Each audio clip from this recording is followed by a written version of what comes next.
Sleigh bells ring in the lane, glistening, a beautiful sight. Walking in a winter wonderland. Gone away is the bluebird, here to stay is the new bird. He sings a love song as we go along, walking in a winter wonderland. In the meadow we could be over. Look at that. The guy's life could be over. Eddie, don't do it. Oh, no, Eddie, no. If you can do the job. Don't do it. No way, no way, my God. Flash, flash, flash. From the top of the cage, goal. A 15-foot high steel cage. Grand Slam SOS Tag Team Champions. Because I will be walking out the SOS champion. Now you see, in a cage match, you have to do the unthinkable. You have to take the risk. 5 of us will be going into that cage, but only one will be coming out alive.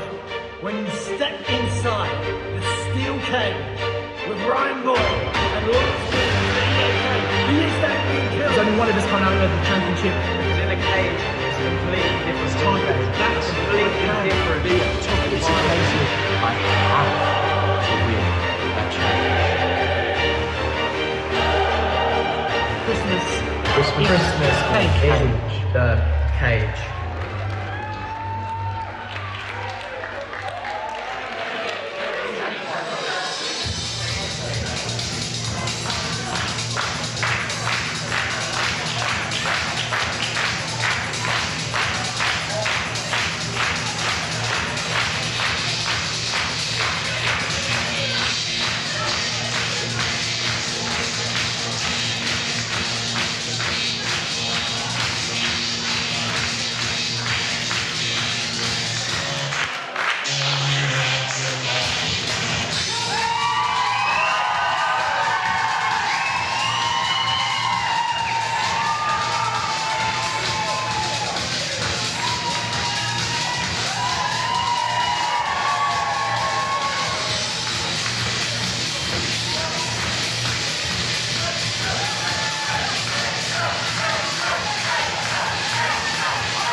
Champion Richie here.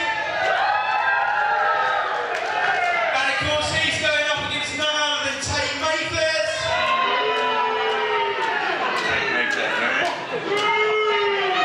And you know what?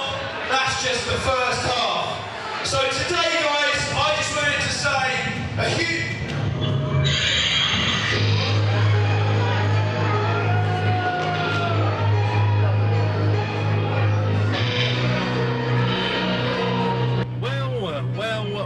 Welcome, ladies and gentlemen, to the School of Slam Wrestling here in Kingsway Hall in Harwich. It's Christmas inside a cage.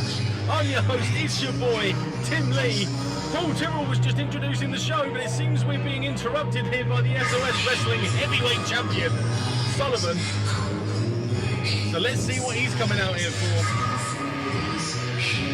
Bum, my God, is this a song?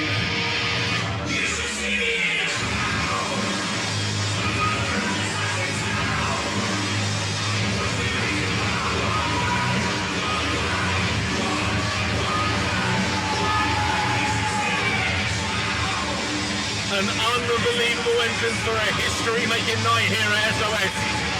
Sullivan now walking towards the ring. I wonder what he's got to say. He's not in his gear, he's not ready to wrestle, but he has to be ready to wrestle tonight because he's going to be inside that 15-foot high steel cage. But again, another intimidating presence, and I wonder what he's got to say to the owner of SOS, Paul Tyrrell, and also welcoming back the man himself, Mark Benson, who is our commentary partner and announcer for tonight. But my God, the entrance of this man and this absolute presence that he brings to the ring is insane. But let's see what Sullivan's out here for. I'm either looking forward to what he's saying, but I don't think the SOS faithful here are. But that is the man to beat.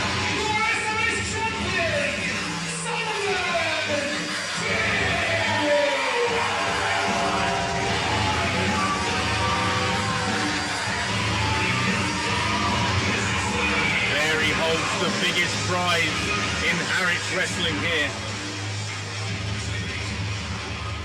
Sullivan now has the stick.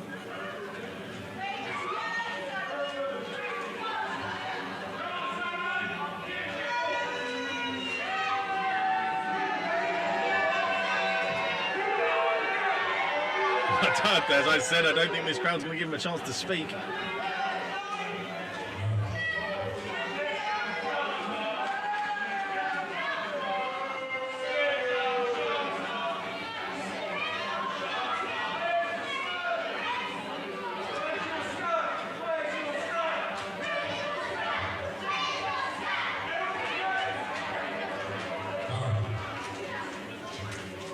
So, 6 months ago, I became your reigning, defending, undisputed SOS champion.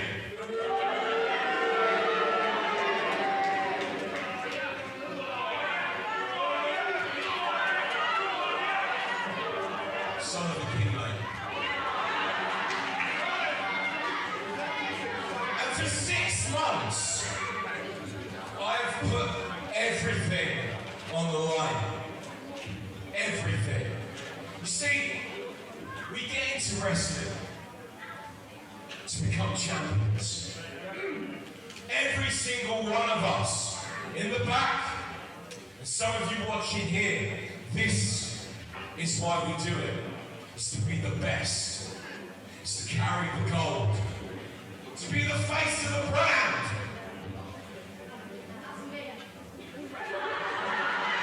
No other place like that, mate.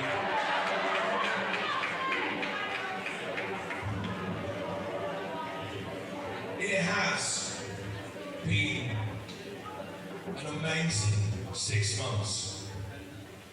I'm sure you agree.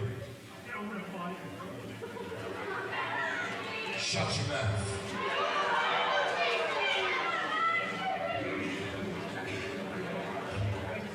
So let's peel back the curtain a little bit. Like I said, I grew up watching the greats. Nacho Man, Randy Savage.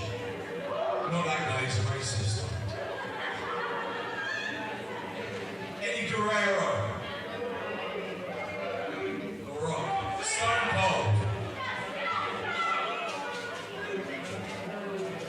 Every single one of them are legends, and they were champions.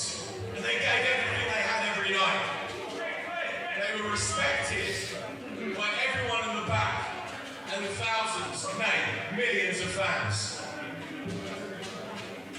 I've been a fighting champion. Like I said, we're going to peel back the curtain a little bit. Because a few weeks ago, I sustained an injury.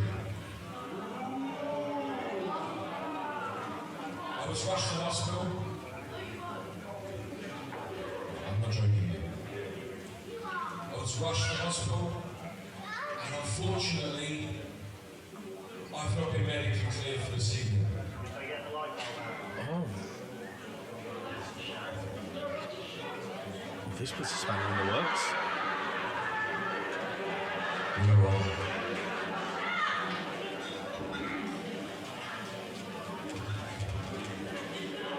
What does this mean for our main event? I won't lie, this is honestly one of the hardest things I've ever done.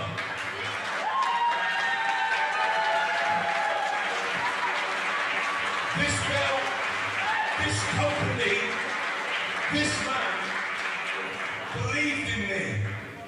And they gave me this amazing opportunity.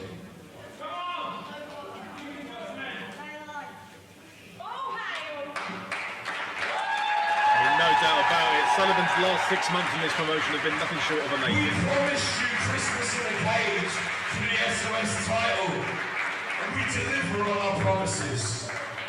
The only shame is that I won't be in it.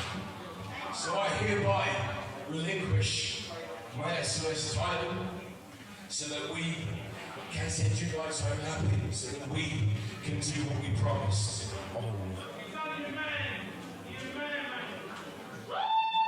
Thank you. I mean, condolences to Sullivan here. He's done the right thing. Love you all.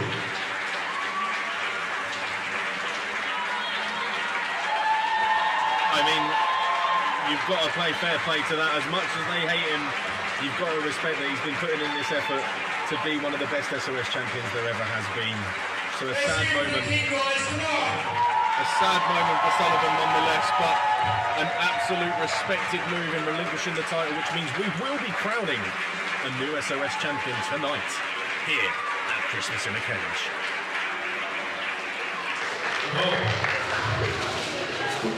That was a little bit emotional, not the way I was expecting to start the show, but ladies and gentlemen, I respect that massively, but look, the show still has to go on. So that means that we've still got ourselves a steel cage match, and that steel cage match, we're still going to crown a new SOS champion, and that will be out of Arron, Micky, and of course Tate. So later on tonight, when that steel cage goes around this ring, the winner of that match, the person that gets out of that cage in our elimination 15-foot high steel cage match will be crowned the new SOS champion. Now before I hand you over to Mr. Benson, yeah, come on, let's hear it for Benson. Guys, before I hand you over, the first match we're doing here tonight, we started off as a 10-man rumble. We always like to give you guys a little bit of something extra. We've got 12 men in the rumble tonight, and the winner of that rumble is going to win a contract which they can cash in any time in the next 12 months. They've got from now until next Christmas, and they can cash that contract in for a shot at this belt. Whoever it is that wins the steel cage match tonight will have to look out for that. So without further ado, we're going to play some music. We're going to get this show started. I'm going to pass you over to Mark Benson. Have a great Christmas in a cage! Boom, cheer on everybody, let's hear it! Oh, it feels good to be back in here. Guys, I just want to ask one question. Are you ready for it?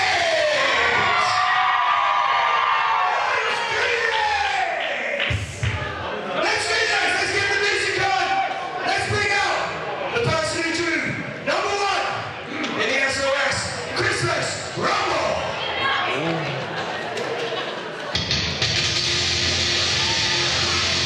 Here we are, the first match tonight at Christmas in a Cage here in Kingsway Hall for the School of Slam Wrestling in Harwich. Introduced by none other than Mark Benson, as again, once again, it's your boy Tim Lee on commentary here, heading up the comms table. shortly to be joined by other people. And tonight, our opening contest is a 12-man Royal Rumble elimination match in which the winner is going to receive a very special contract. The contract being that they can cash in at any time in the next 12-month period a shot of whatever belt they want from the School of Slam. And out here first, as you can see, somebody who is not loved by the SOS faithful, an arrogant man, trained at Love School. Oh, pardon me, see, he's confused me even more because I don't even like this guy. I know we're not meant to be bios over here on the commentary table, but this man was trained at the school at Love Storm in Calgary, Alberta, Canada. This is none other than Bleach, drawing number 1. But will he be able to last the entire time? Will he be the Iron Man in this match? Or could we see him take an early fall to the outside? So, the rules are simple. Throw your opponent over the top rope. Both feet must hit the floor for you to be eliminated.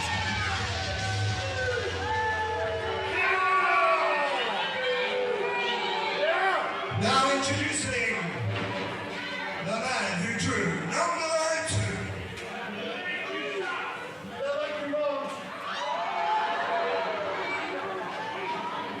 And let's see who drew numero dos. Again, backstage before this all happened, these 12 wrestlers had to draw from a hat numbers 1 through 12. And we see that Bleach drew unlucky number 1. And number 2 here is an absolute behemoth of a man.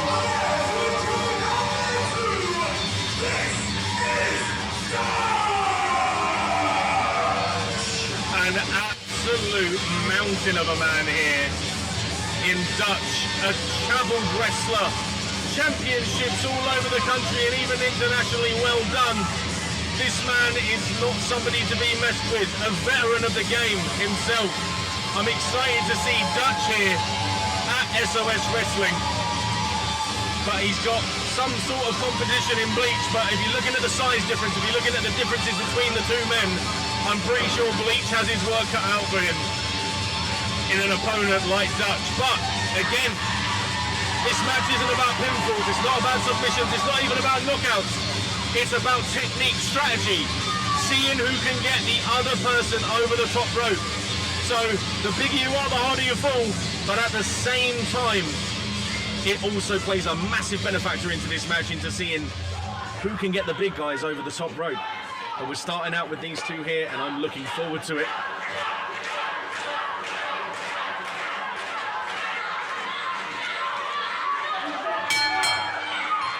And the bell for the opening contest is here. Bleach in the blue and black briefs.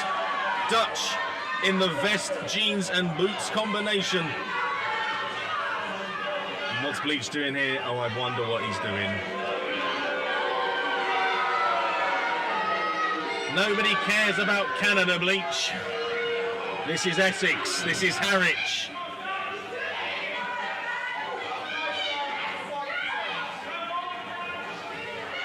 Dutch playing the respectful card there. He could have just instantly thrown him over the top rope, but instead, he lets him get down. And hold on. And that's what we like to hear, the SOS faithful being behind Dutch. I'm now joined on commentary by the SOS owner, Paul Tyrrell. How's it going, Paul? Oh, Tim, I cannot put it into words, mate. I am so excited about this show. Look at the crowd. We could not fit a single person in here. We've sold every single seat, and there's probably about another 30 or 40 people still at the back. Absolute capacity crowd for Christmas in the Cage, and let's face it, we have got so much to look forward to tonight. So much. Absolutely. With this opening contest here, we're going to see the new possible big threat to the actual SOS Championship, which has been vacated tonight. Earlier on in the show, as Paul Tyrrell was introducing in the ring, Sullivan actually came out and has relinquished the SOS Championship due to injury. Quite emotional, that actually. Quite emotional. You can see how much this championship means to the guys, you know, and for Sullivan King, heartbreaking stuff. Absolutely heartbreaking stuff. Absolutely, but nonetheless, we're going to see a new SOS Championship crown tonight, and unbelievably, Bleach just took hit to the beans. Ouch. Oh my God. Ouch. Let me tell you, the only twang that you want is in someone's voice, not right there where Bleach just took it.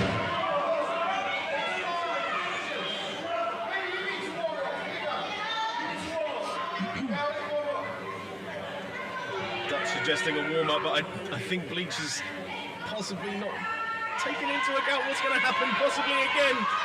Fool me once, shame on you. Fool me twice. Oh my God. Shame on me. Oh God.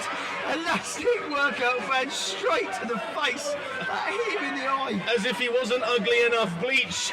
Do you know what's ironic, Tim? He never saw that coming. Absolutely. And Dutch trying to get him over the top rope. Let's see what happens here. Could be at the first elimination. Wow. And let's see who's out next. Let's see who drew number 3. Here we go.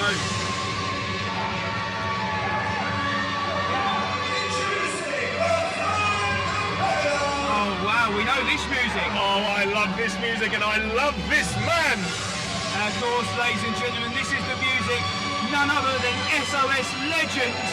This guy has been around from the absolute beginning. We love him to bits. It's Kody! Kody returning at the last show in an absolute fun trick-or-treat match. But now, could we see Kody coming back to fruition and becoming the #1 contender with the cash-in contract ready for him to become SOS champion? I'd love to see that. I absolutely love to see that. This guy has done it all in SOS. He's a former SOS champion, but not just that. This is a guy who just brings out the big. He has just brought so many amazing matches to SOS. He's got a highlight reel that never ends. Absolutely, this man has a storied career outside the Kingsway Hall and around the Harwich area. But a body slam and a leg drop taking Bleach out there. And Cobra now signaling he's going for the gold and now getting on Dutch. But again, the strategy here, the bigger they are, the harder they fall. You've got to try and focus on getting the bigger guys out. It's going to be taking more wind out of you, trying to maneuver somebody of that weight and that size outside the ring. But Cobra is going to start weakening him down. Do you know what? One of the things that I love about Rumbles is obviously the surprise of who's coming out, but you just never know what's going to happen. Like, there's so many different dynamics, and every time you think, yeah, we've got this worked out, a new man enters the ring, and it all changes. It's amazing. Absolutely there, Paul. I mean, like you said, the dynamic changes every single time, and as much as it is every 60 seconds, much like now with the crowd counting down, we've got another person coming in who can completely change the landscape of this match. But let's see who drew number 4. Oh, now this is someone we've never seen at SOS before. Oh, a debut. Is a debut. A really amazing guy. Not a very popular guy, I'm going to say, but he's been making a great impression up and down the country. This is a guy called Jack of Clubs. Very interesting there, Paul. Let's see what he can bring into this match. But meanwhile, Cobra and Dutch now just seem to be tag teaming on Bleach there, having some fun, and here he is.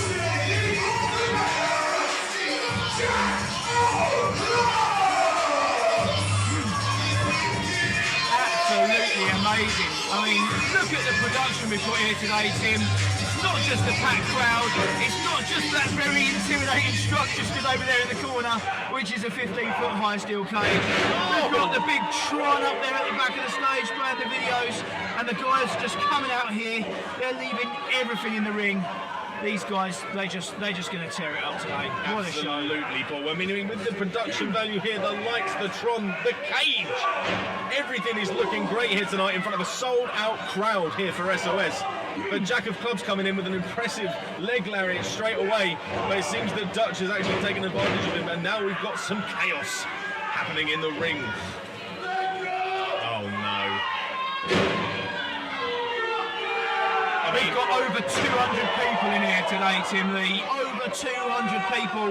And do you know what? After COVID, after lockdowns, I wondered if we were ever going to see British wrestling coming back. But here we are, bigger, badder, and better than ever. That's what I like to hear, Paul. 200 plus, a sold-out crowd inside here. But they're all reacting to this action going on in the ring. And meanwhile, we're reacting to who's going to be coming out at Mambo number 5. Who is it? Let's see.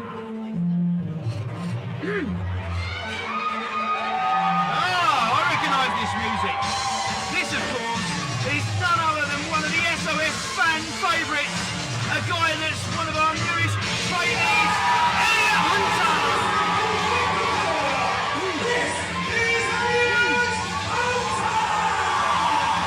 Listen to the crowd reactor. Elliot Hunter coming out into this rumble. I'm sure he's probably one of the favourites to win for this crowd. But let's see how he gets on, stepping through the ropes. Cobra instantly going a miss. Manhattan drop straight to the veins there. And atomic drop. Oh my God, the nether regions of Cobra are absolutely ruined. Straight into a cutter there. Wow. Elliot Hunter coming out on fire. But again, the dynamic of this match. We don't know who could go. It's not about size. It's not about your talent. It is all about strategy here. If you can hold on to the ropes, you're going to be absolutely fine. As long as you've got the strength and the willpower to keep in and not go over the top rope and both feet hit the floor, you have a massive chance of winning this, and especially for the prize that's on the line, Paul. I must admit, it's maybe just come back to bite him now because Bleach saw him snoring over there in the corner, but great technique from Cobra, actually just, you know, laying on the apron, staying out of the way, getting a little bit of a breather. Absolutely, that's the tactics that you can use in this match. If they're focused on wrestling each other, take your time to get your breath back, get your wind back, keep the strength in, so that if somebody does try and get you over the top rope, you're going to be able to hold on for dear life and make sure. I mean, Bleach has fallen out of the ring, but he's gone under the bottom rope, therefore no elimination to him whatsoever at the moment. But the next wrestler... another masked man, Tim Lee. Oh, again, another SOS debut. This man from Mexico is known as El Jono.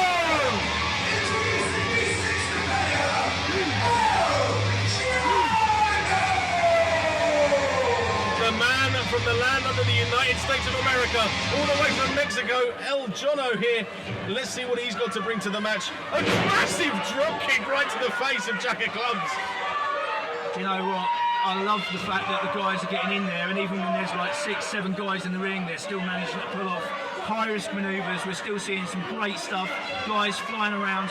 Absolutely love it. SOS is where you come if you want to see action. I mean, the last 6 months of the SOS run have been nothing short of a golden age here at SOS. We've had fantastic shows. More and more people are turning up to Kingsway to see the action here from the SOS wrestlers. The School of Slam is somewhere where you want to be, and that is why we've got Jack of Clubs. That's why we've got people like El Jono. They want to come here to improve their craft and also show that they can beat the top guys here at SOS. And I love it when you hear that countdown, the 10, 9, 8, because I'm just thinking, who are we going to see next? Exactly, the anticipation's killing us all.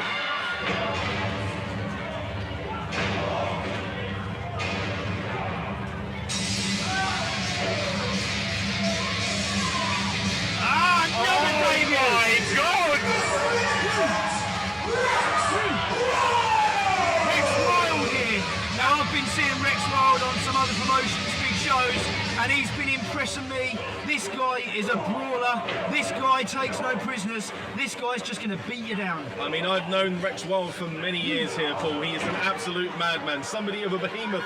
Strength, power, agility, everything in this man. He's wrestled all up and down the country. But could this be his chance to take the contract? Could we see Rex Wild as possibly the SOS champion? One of the things that excites me most is the idea that a match like this, yes, it creates an amazing opportunity for anyone, but what an amazing opportunity it would be for someone that's never actually been here in SOS before to walk in and on their SOS debut win this match and be back anytime they want this year to cash that contract in and maybe even become SOS champion. Absolutely, Paul. I mean, one of the things is, say if Rex Wild does win this Royal Rumble match, he gets the contract. Within the next 12 months, he can cash that in at any time. He could do it respectfully. He could ask for a match and make sure they're prepped and they're at their best.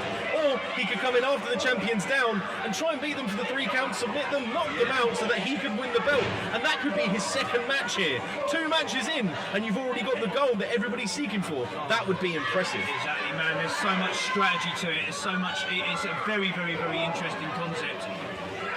And Elliot Hunter straight over the top. Oh, and Elliot's out. Hold on. Oh. Cobra desperately trying now to push him off the apron. Do you know what, Tim? I thought we were going to see our first man eliminated there, and Elliot Hunter just got thrown clean over the top rope, but it just goes to show that ring awareness, managing to grab the rope, hold on for dear life, and managing to crawl himself back in there, save the day. Now Rex Wild, now that is a risky strategy he's doing. Even though he's wearing down Dutch, he's on the second rope. All it takes is for Dutch to slip one leg, and Rex Wild could be out. But Bleach almost throwing himself out of the match there, but who is next into this Rumble?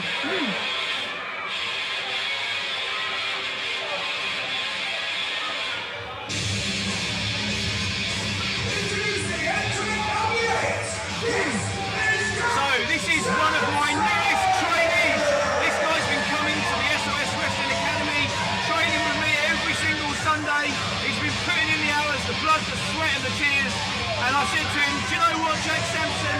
It's Christmas, we've got a Rumble, and what better way to make your debut at Kingsway Hall than to come out and be in this Rumble. Well, what a generous gift there from you, Paul. The gift of possibly, again, he could win this. He could actually outmaneuver everybody. But let's see how he does in his first time in front of the SOS crowd. Getting them behind him, working on Bleach. Roper dove into the elbow.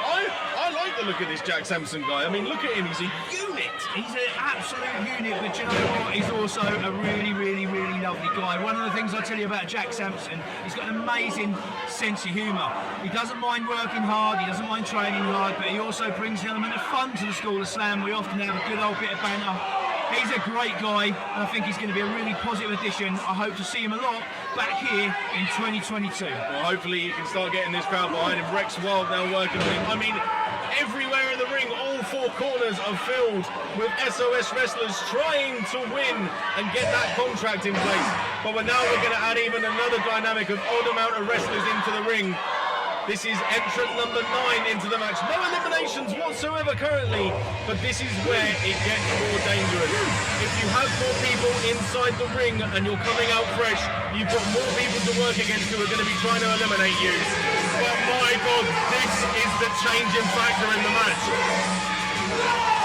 As mentioned earlier, the science and the strength of people are going to be needed to get out some of the wrestlers in this match. The man mountain known as Quest Klein here, he's going to be definitely somebody who's going to be sturdy on their feet, and if he goes down, it's going to be difficult to try and get him back up again and over that top rope to the outside. This could be a massive change in the match and how it's going. And not just that, Tim, but look how many men we've got in that ring now. That ring is very quickly starting to fill up.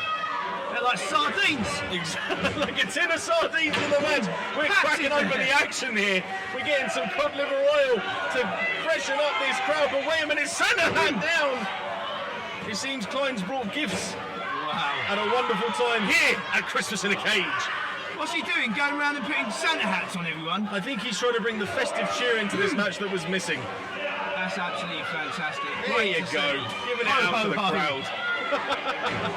Great to see. Absolutely great to see. You can see Dutch recovering in the corner, Elliot Hunter recovering as well. They've got the time now to focus and try and find the weakest link in this match.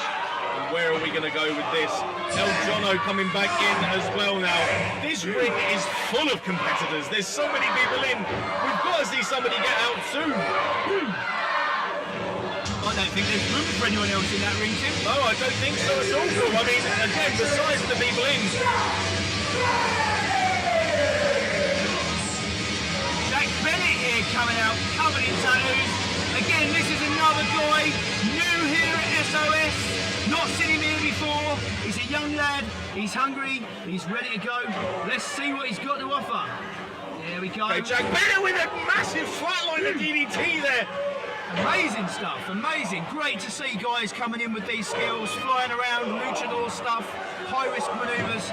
Absolutely love it. I mean, this is absolute carnage in the ring at the moment. This is chaos. I mean, look how many people are down, hurt, working on each other. I don't know what to do. 10, 9, 8.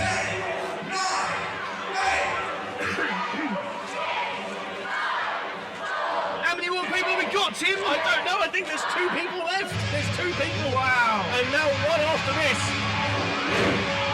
I don't even know who else we could have. Everyone I know that was going in this Rumble is in there. Introducing the eliminator.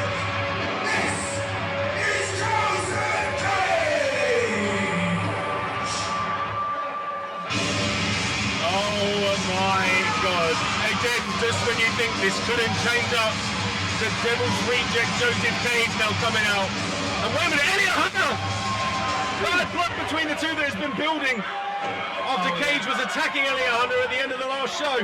And I mean, a massive headbutt there from Joseph Cage. These two are not friends, Paul. Of course, it was Joseph Cage that came out on the last show and viciously chokeslammed Elliot Hunter straight through a solid wooden table at the end of that rather savage hardcore match. And here we are now, seeing what comes of a rather bitter feud. I think Elliot Hunter couldn't wait for Joseph Cage. As soon as his music played, he hopped out the ring and was straight out there and on him. Absolutely. Elliot Hunter probably seeing red there, remembering that again through the solid wooden table last month here at SOS. Elliot Hunter hasn't forgot, and the pain that's probably going through him now is surging on. Here we go. My God. Final entrance, Tim. Oh my Lord, Paul. There's been no eliminations yet. This ring is full. It just goes to show how much every single entrant wants it. Let's see who drew the lucky last number here. I'm trying to think whose video this is. I know whose this is! What the? Are you kidding me? The referees! What?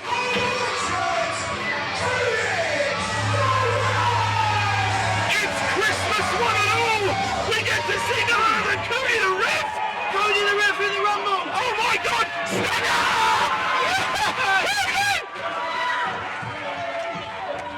My Lord, Kody again! Oh my God! Somebody put this house service on fire! Stunner on Rick's Wild! Unbelievable! Cody's absolutely wrecking! That again! Oh my God! Cobra meeting with him! Oh no! Cody's taking no prisoners! Are we going to see a new SOS champion? Lion has walked into the danger zone! Not again! El Jono! Not again! Oh my God! Cody's absolutely rinsing the opposition here! Jack Bennett trying to make friends. I think we're going to get another stunner! I'm absolutely lost for words, Tim. I don't even know. This is my favourite one! Look at that ring, absolute carnage. How can a man... Kody the referee. How can a man that smartly dressed deliver such carnage? But wait a minute! Bleach over the top, hanging on! Absolute carnage. Hold on. Oh! And Bleach taking out Kody the referee there. I mean, that's the full stop to the fairy tale if I've ever seen one. Do you know what? I'm not sure.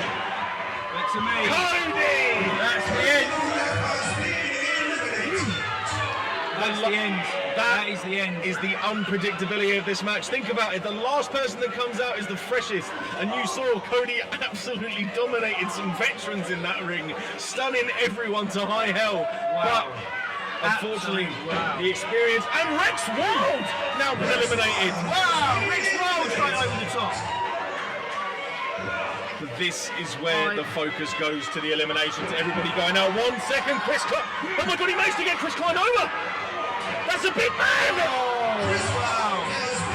It just goes to show a man like Chris Klein, but the strength of Joseph Cage there tossed him out like a ragdoll, tossed him out like a lightweight.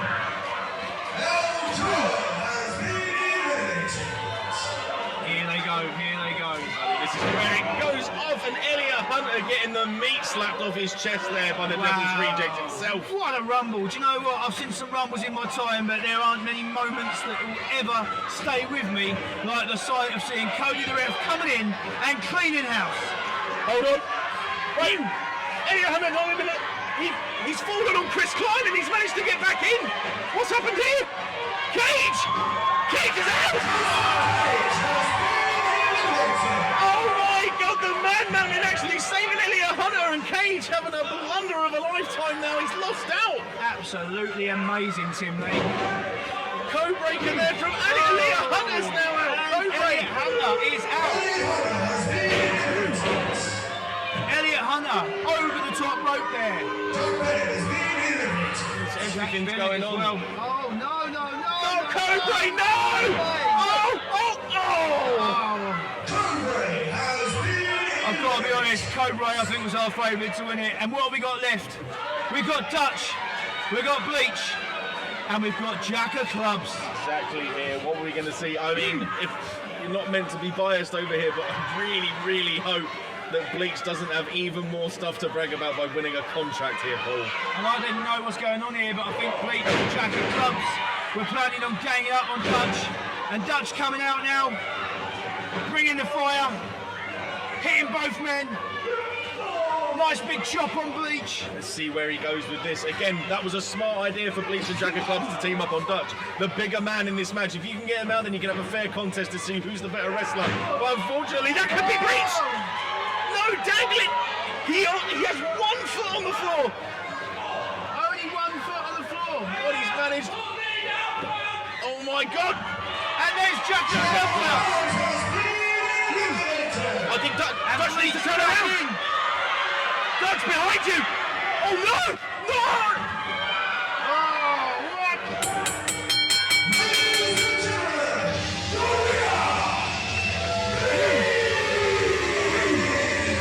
Tim, what a rumble! I cannot believe it!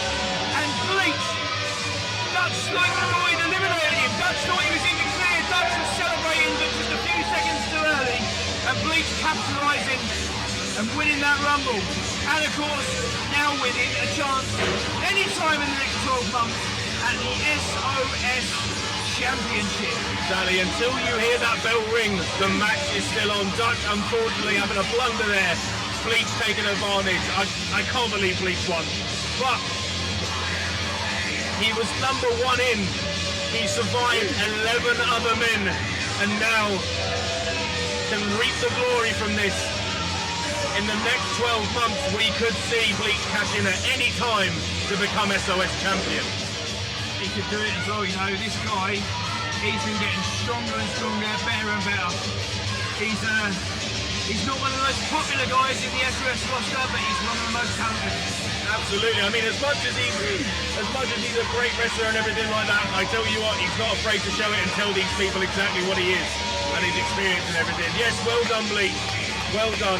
Congratulations. Coming over here to see us. Coming over here to Okay, yeah. That's exactly what I was just talking about here. No need to continually brag, but this man, the ego has grown even more. But we could be seeing in the next 12 months Bleach taking the advantage and becoming the SOS champion. Absolutely. Anything can happen. You know what, Tim? I know it's not even Christmas yet, and I know it's still 2021. And what a year 2021 has been, but I've got to tell you, I am absolutely excited about what 2022's got in store. We have got so much planned. You can see where we are now with this pool absolutely packed to the rafters.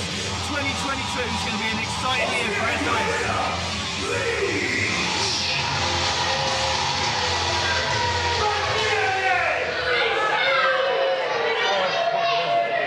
Well, ladies and gentlemen, as it's been told, Bleach now has a title shot over the next 12 months. When will he cash it in?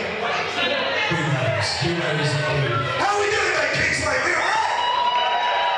You're not going quiet on me, right? You literally couldn't have said that any quieter. You're not going quiet on me, right? That's how I like it, ladies and gentlemen.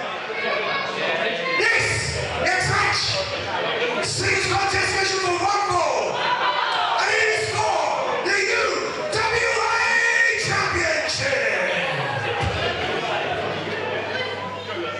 After an absolutely chaotic start here tonight, the Rumble being won by Bleach, who now has a contract to cash in any time for the SOS Championship in the next 12 months. Here comes another exciting match out of SOS.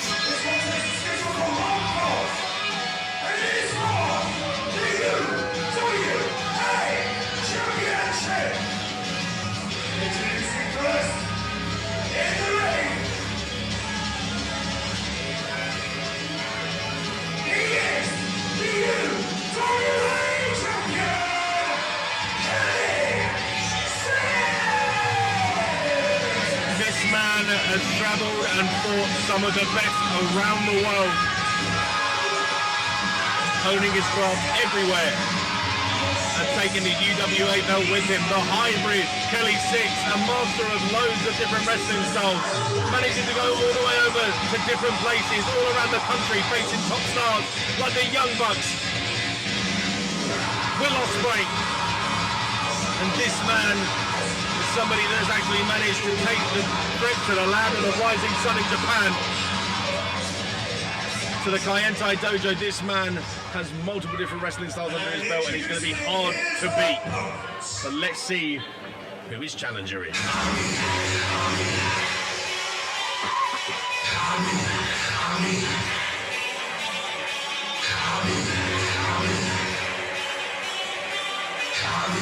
Oh no!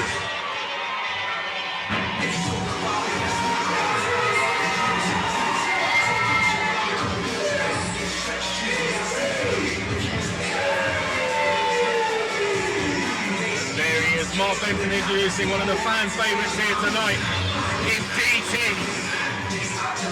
I mean, again, the unpredictability of the SOS wrestlers, because we could see dTee actually walking out of here with the UWA title.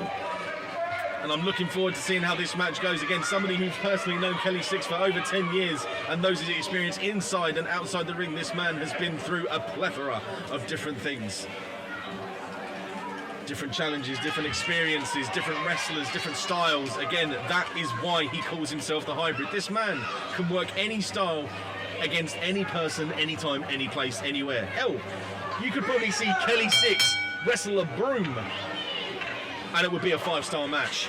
But dTee should not take him lightly. He's got his work cut out for him here against somebody like Kelly Sixx. But let's see how he finishes this up with a straight collar and elbow tie-up, starting the contest. But dTee managing to work his technical prowess in there. Kelly Sixx trying to block and an arm wringer applied. And Kelly Sixx, again, like I've told you, the hybrid working style. Look at this. Almost sort of a cross-faced chicken wing hold here. But managing to maneuver out, arm wringer and straight through with a judo-style throw.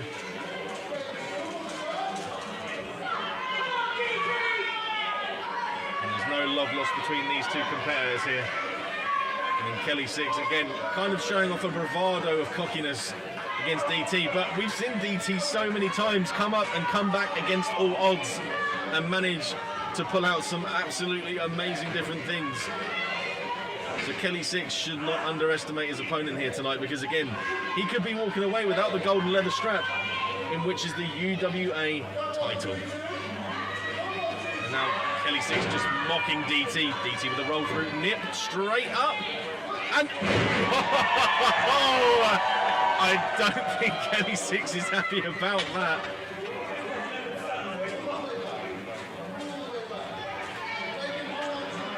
Now Kelly Sixx just complaining to the ref just to try and get him back.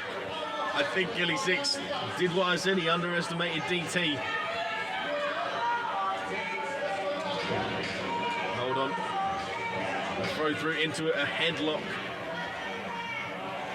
Absolute fighting of different styles here. Again, dTee predominantly trained in sort of the British wrestling style. But Kelly Sixx, as I've kept mentioning, this man has been all over. He knows everything from the lucha style to the strong style, King's Road style, British wrestling style.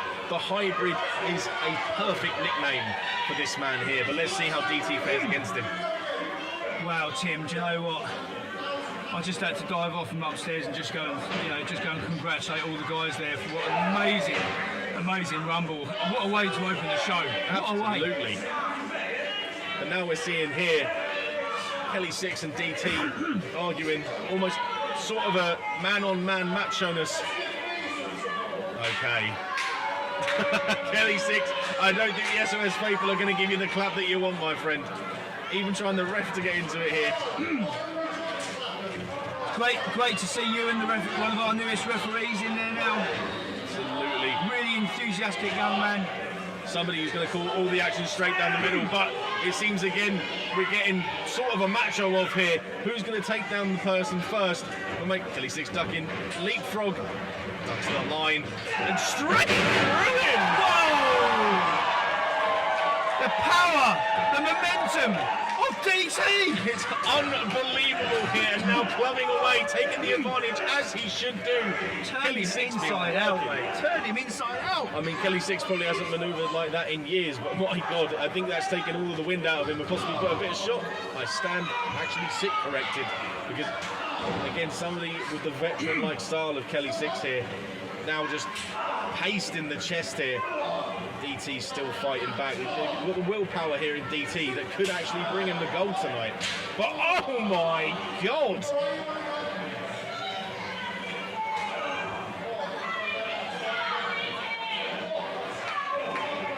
Big forearms there from dTee. Absolutely, but a spin kick to absolutely take away the midsection there. It just goes to show that why Kelly Sixx is the UWA champion, though.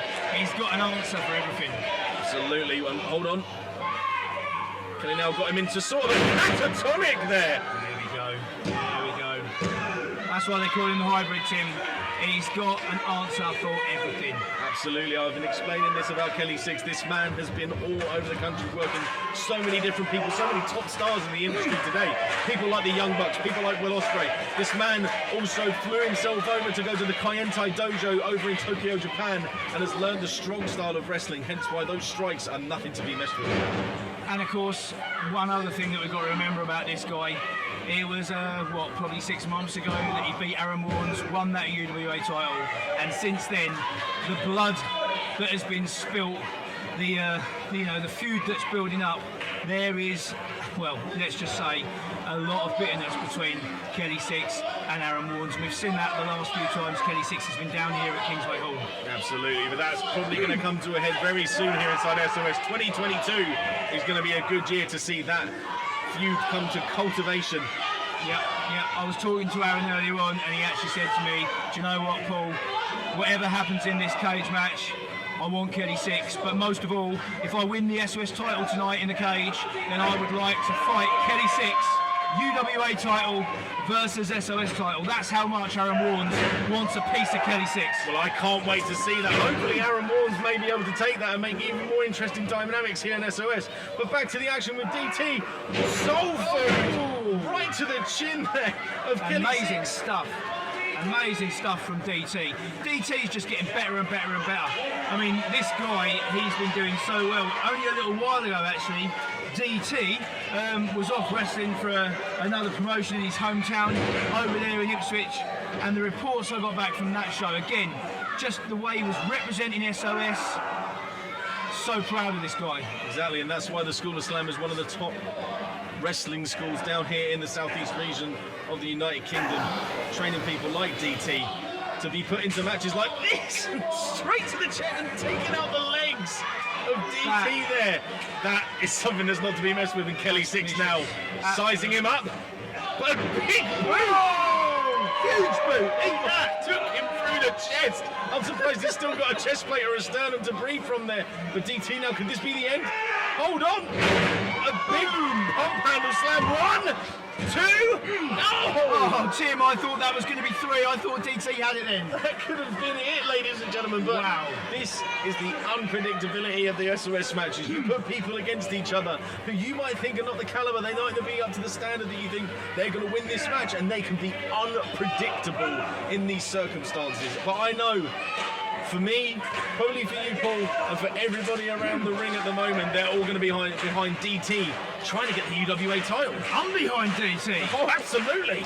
There's nothing I'd like more than to see our UWA Championship belt back here in the trophy cabinet at Kingsway Hall. Yep, down from the full Nelson. Hold on, victory roll. Could this be it? This could be a blunder. Whoa. Hold on, Kelly Sixx through. Another roll through. So what we got? What we got? Straight through. Schoolboy there and holding the tights. Wait a minute. Oh, no. Oh, come on. No, he stole it. Despicable. Absolutely despicable.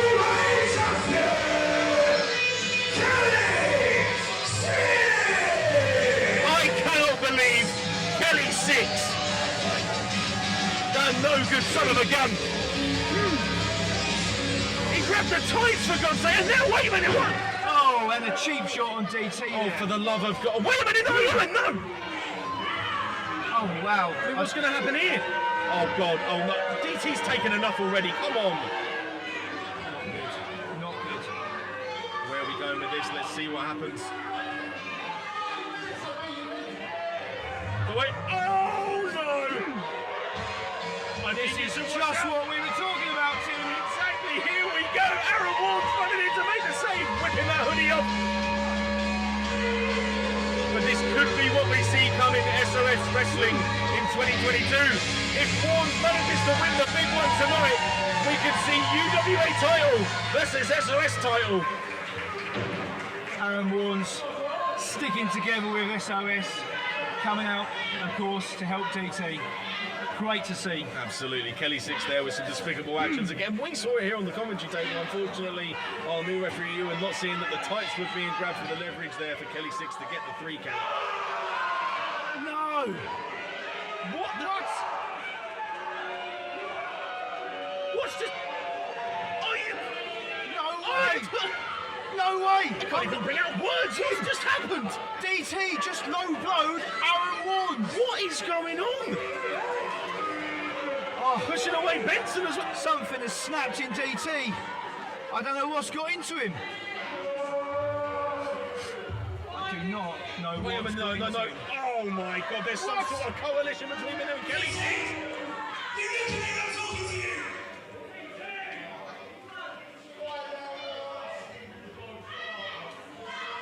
Now listen to me, Darren. You say no between me and you, brother.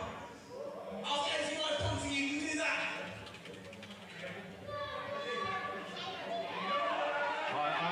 I'm actually lost for words here. Again, it's quiet over here because we can't even register what's just happened here. I'm processing. I cannot believe what dTee just did. He's just turned his back on one of his SOS, one of his brothers, one of his friends. We're like a family. Kelly Sixx, I am sick and tired of you coming down to SOS and winning matches and beating up everybody, but keep avoiding me. You see, this is what I was talking about, Tim. That vendetta. So I'll tell you what, we happen to have one person missing from the 5-person cage match, don't we? You gotta come down here. Oh, Tim, I think I've just worked out. What's Warnes doing here? So let me give you a golden opportunity. You can leave tonight with 2 belts. I'm going to touch them.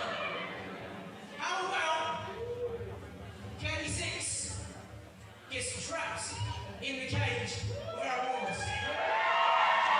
Well, that has brought a different dynamic to this event. So he's saying because Sullivan King can't be in the cage match, Kelly Sixx takes his place, and if Kelly Sixx gets out of that cage, he walks away not just with the UWA title, but the SOS belt. Absolutely, that's what's happened here, Paul. But Arron Warnes will get what he wants. He'll get Kelly Sixx finally trapped inside a cage with him. No escape, no way out. No, SOS not only. You can go over 2. You still get that one because I'm beating you for that one later next year. Don't worry about that. Do you know what? I'm actually now lost for words the second time, Tim, because I hadn't even thought of that. I mean, Warnes there with the business mindset here. I mean,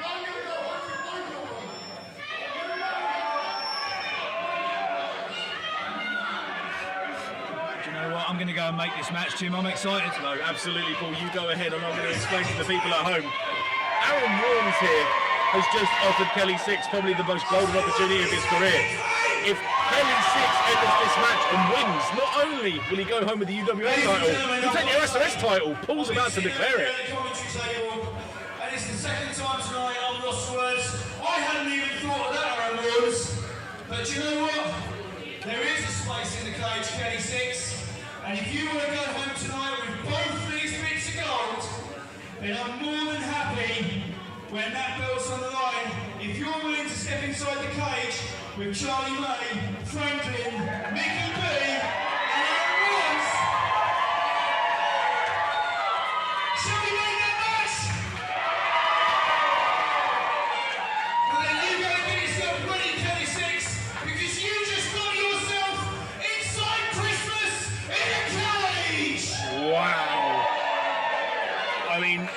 just as things start to pick up again with these matches, we've now had the most unpredictable thing happen. Kelly Sixx has already wrestled tonight and retained the UWA title. And now he's going to have to see if he can win the bloody SOS Championship. I'm lost for words here. I don't even know what's going on. This is crazy. But we'll be back with the next match here at SOS.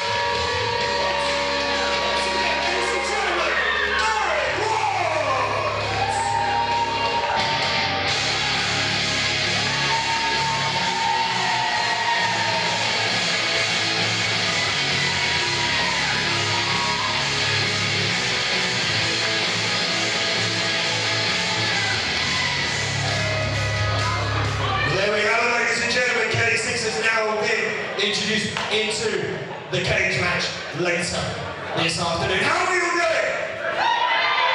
How are you guys doing? You guys? Feisty. You guys? Not bad. Oh, look here it is! It's coming around everybody!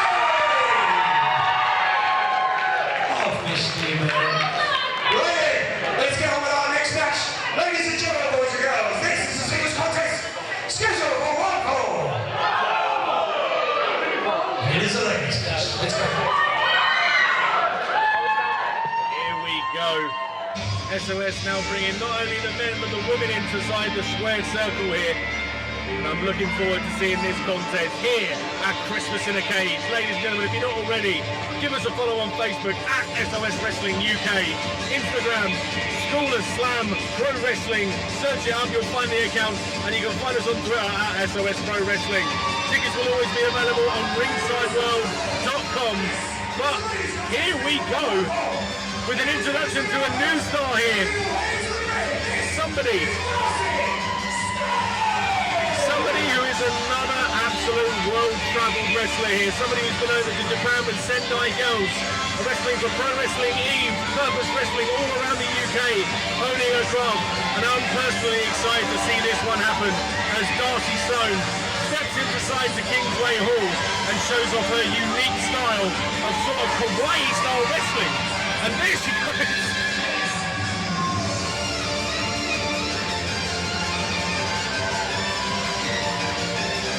Somebody of an absolute exciting and vibrant personality here. But let's see who she's got to face tonight here at Christmas in the Cage.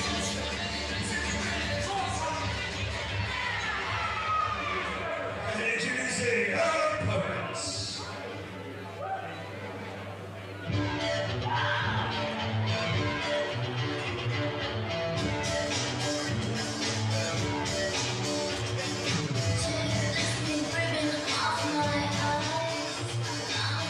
Already a fantastic choice of entrance music here. Let's see if Darcy's got her work cut out for her. Limbering up, ready for this match. And let's see who Benson's going to introduce as Darcy Stone's opponent. Oh my God.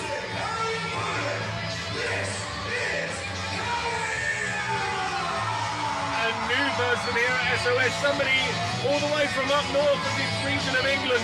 I'm excited to see this person. I've heard a lot about her personally. I mean, you can tell she's already storied, and I believe she's just at the mere age of 18 years old, making her debut here down south in SOS with 2 belts around her waist, 1 around the shoulder maybe. I mean, this is going to be interesting to see how Darcy Stone fares against somebody this youthful and this experienced as well. But maybe she is just a girl, but she definitely isn't somebody to be messed with in Kiya.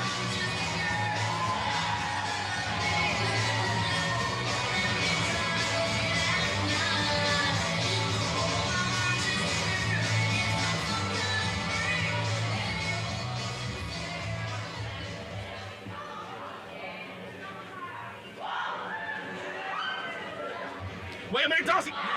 Darcy straight in without the thing! Unbelievable, a jump start there from Darcy. Not the best way to introduce herself to the SOS faithful. But again, Kiya's not somebody to be messed with. Look at this. Hold on. Could this be it already too? A kick out there from Darcy Stone. That jump start didn't work out as well as she thought. But they had a little bit of a fumble, but now straight into an arm drag from her. Wait a minute. Hold on. Trying to take her through into a hurricanrana there.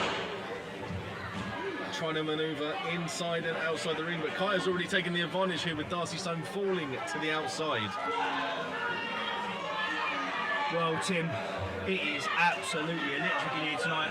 I've just been walking around speaking to all the fans, and already they're saying, do you know what?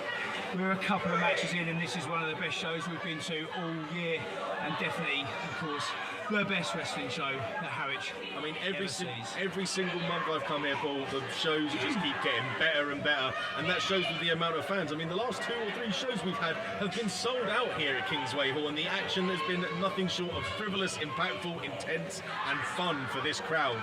And of course, Tim, tonight we have got so many wrestlers on the bill. We've got wrestlers from all over the whole of the UK. We've got these 2 amazing women wrestling right here, right now. And of course, later on tonight as well, we've even got wrestlers from across the pond. We've got guys here from the good old US of A.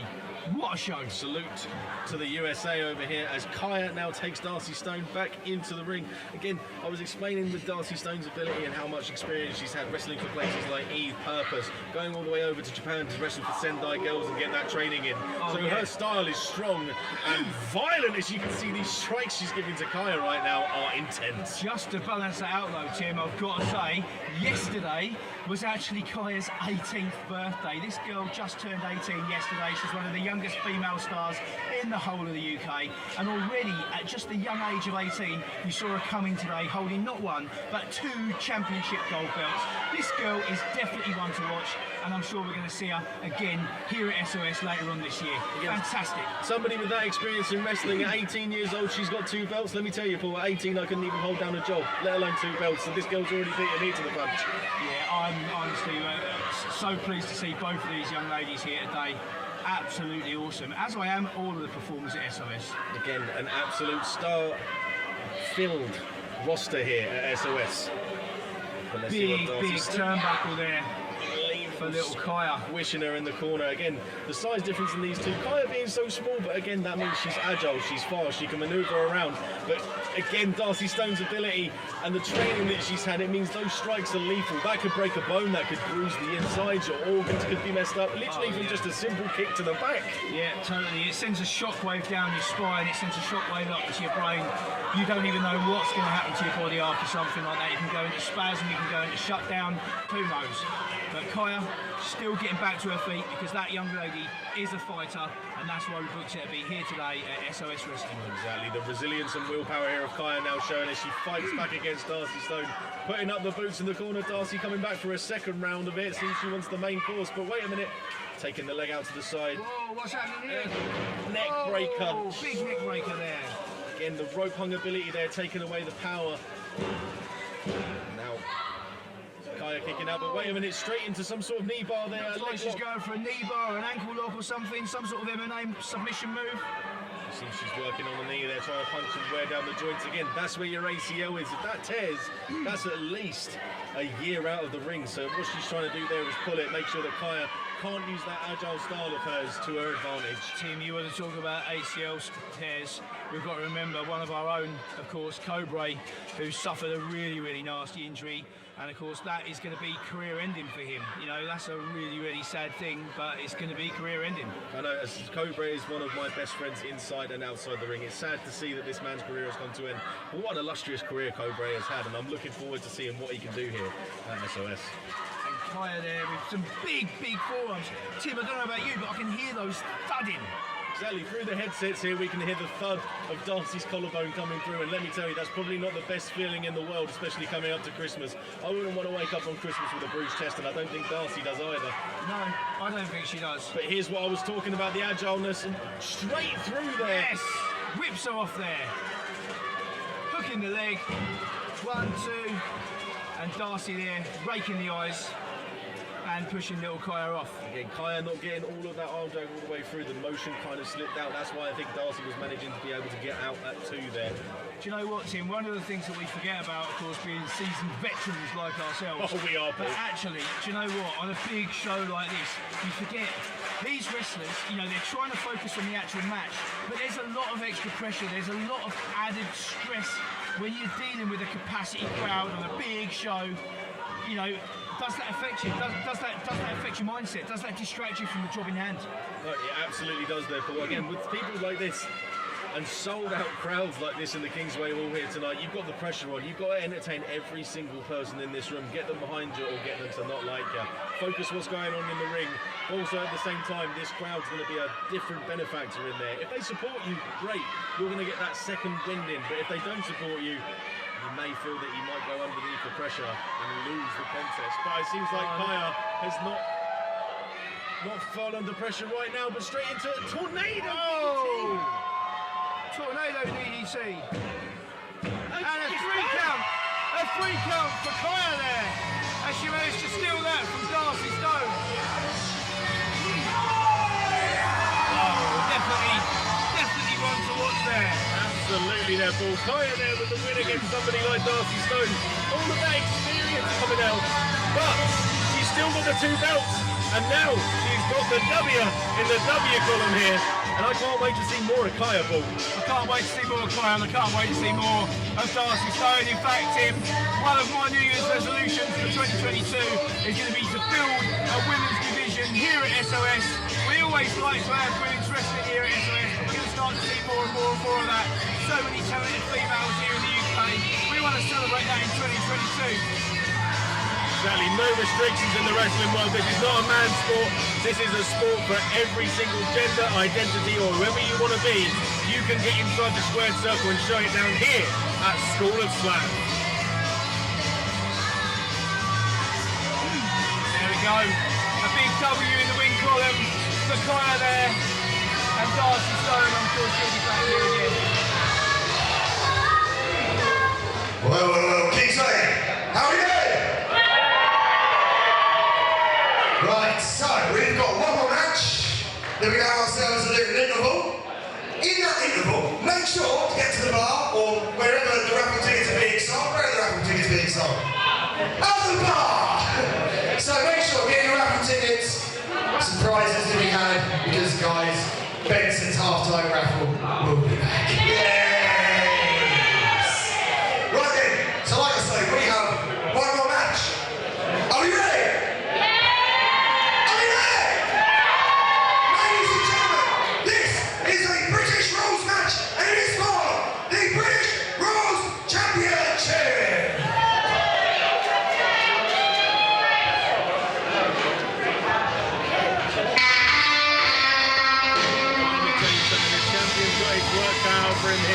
Against somebody who's recently just been on Progress Wrestling, nonetheless.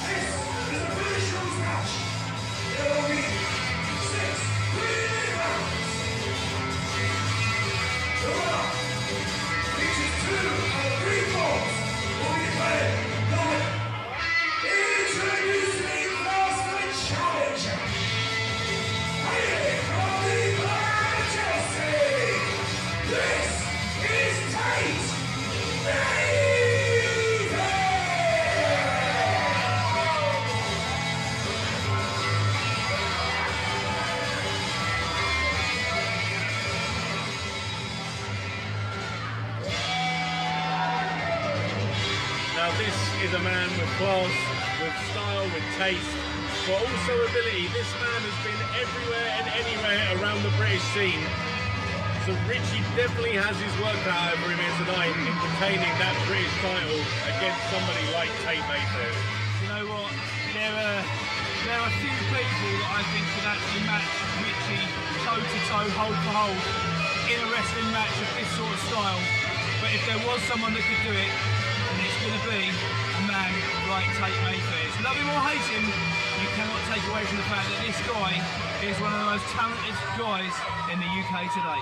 Absolutely there, Paul, and we're going to see Richie's strength, his well-being, his mental ability and his wrestling ability be tested in an opponent like Tate Mayfairs. But again, I can't wait to hear the SOS faithful react to this man coming out right now. I'm excited to see him again, the student of the game himself. Tim, you talk about being tested. I think this is probably going to be the biggest test of Richie's career. Absolutely, therefore. I mean, this is going to be the biggest test of his reign as the British champion as well. The British rules are something that have been upheld in British wrestling since the dawn of the wrestling time. We are proud of our style, technical ability and craft, and that's something that Richie has respected and crafted into his own here, being the student of the game known as British wrestling. And that is why he holds the leather and gold that you see in his hand right now. And Tate Mayfairs, even though you've got the experience, you've got all of the opponents that you've faced in the past, this is a challenge you're going to have to be ready for against somebody like Richie.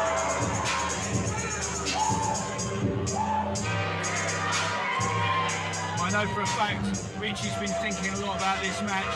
I know for a fact he was talking to me only last week when we were at training. He was asking me if I'd got any last minute advice. He knew that this was going to be a big challenge. He knew this was going to be a tough test. And he knew that he was going to have to bring his A game if he's going to stand any chance of walking out of here today still holding on to that gold belt. Absolutely, his work is cut out here for him. So again, no intimidation at all, straight into the face of Tate Mayfairs there. And the face-off is on. Who is going to walk away tonight from Christmas in a Cage with the SOS British Rules Championship?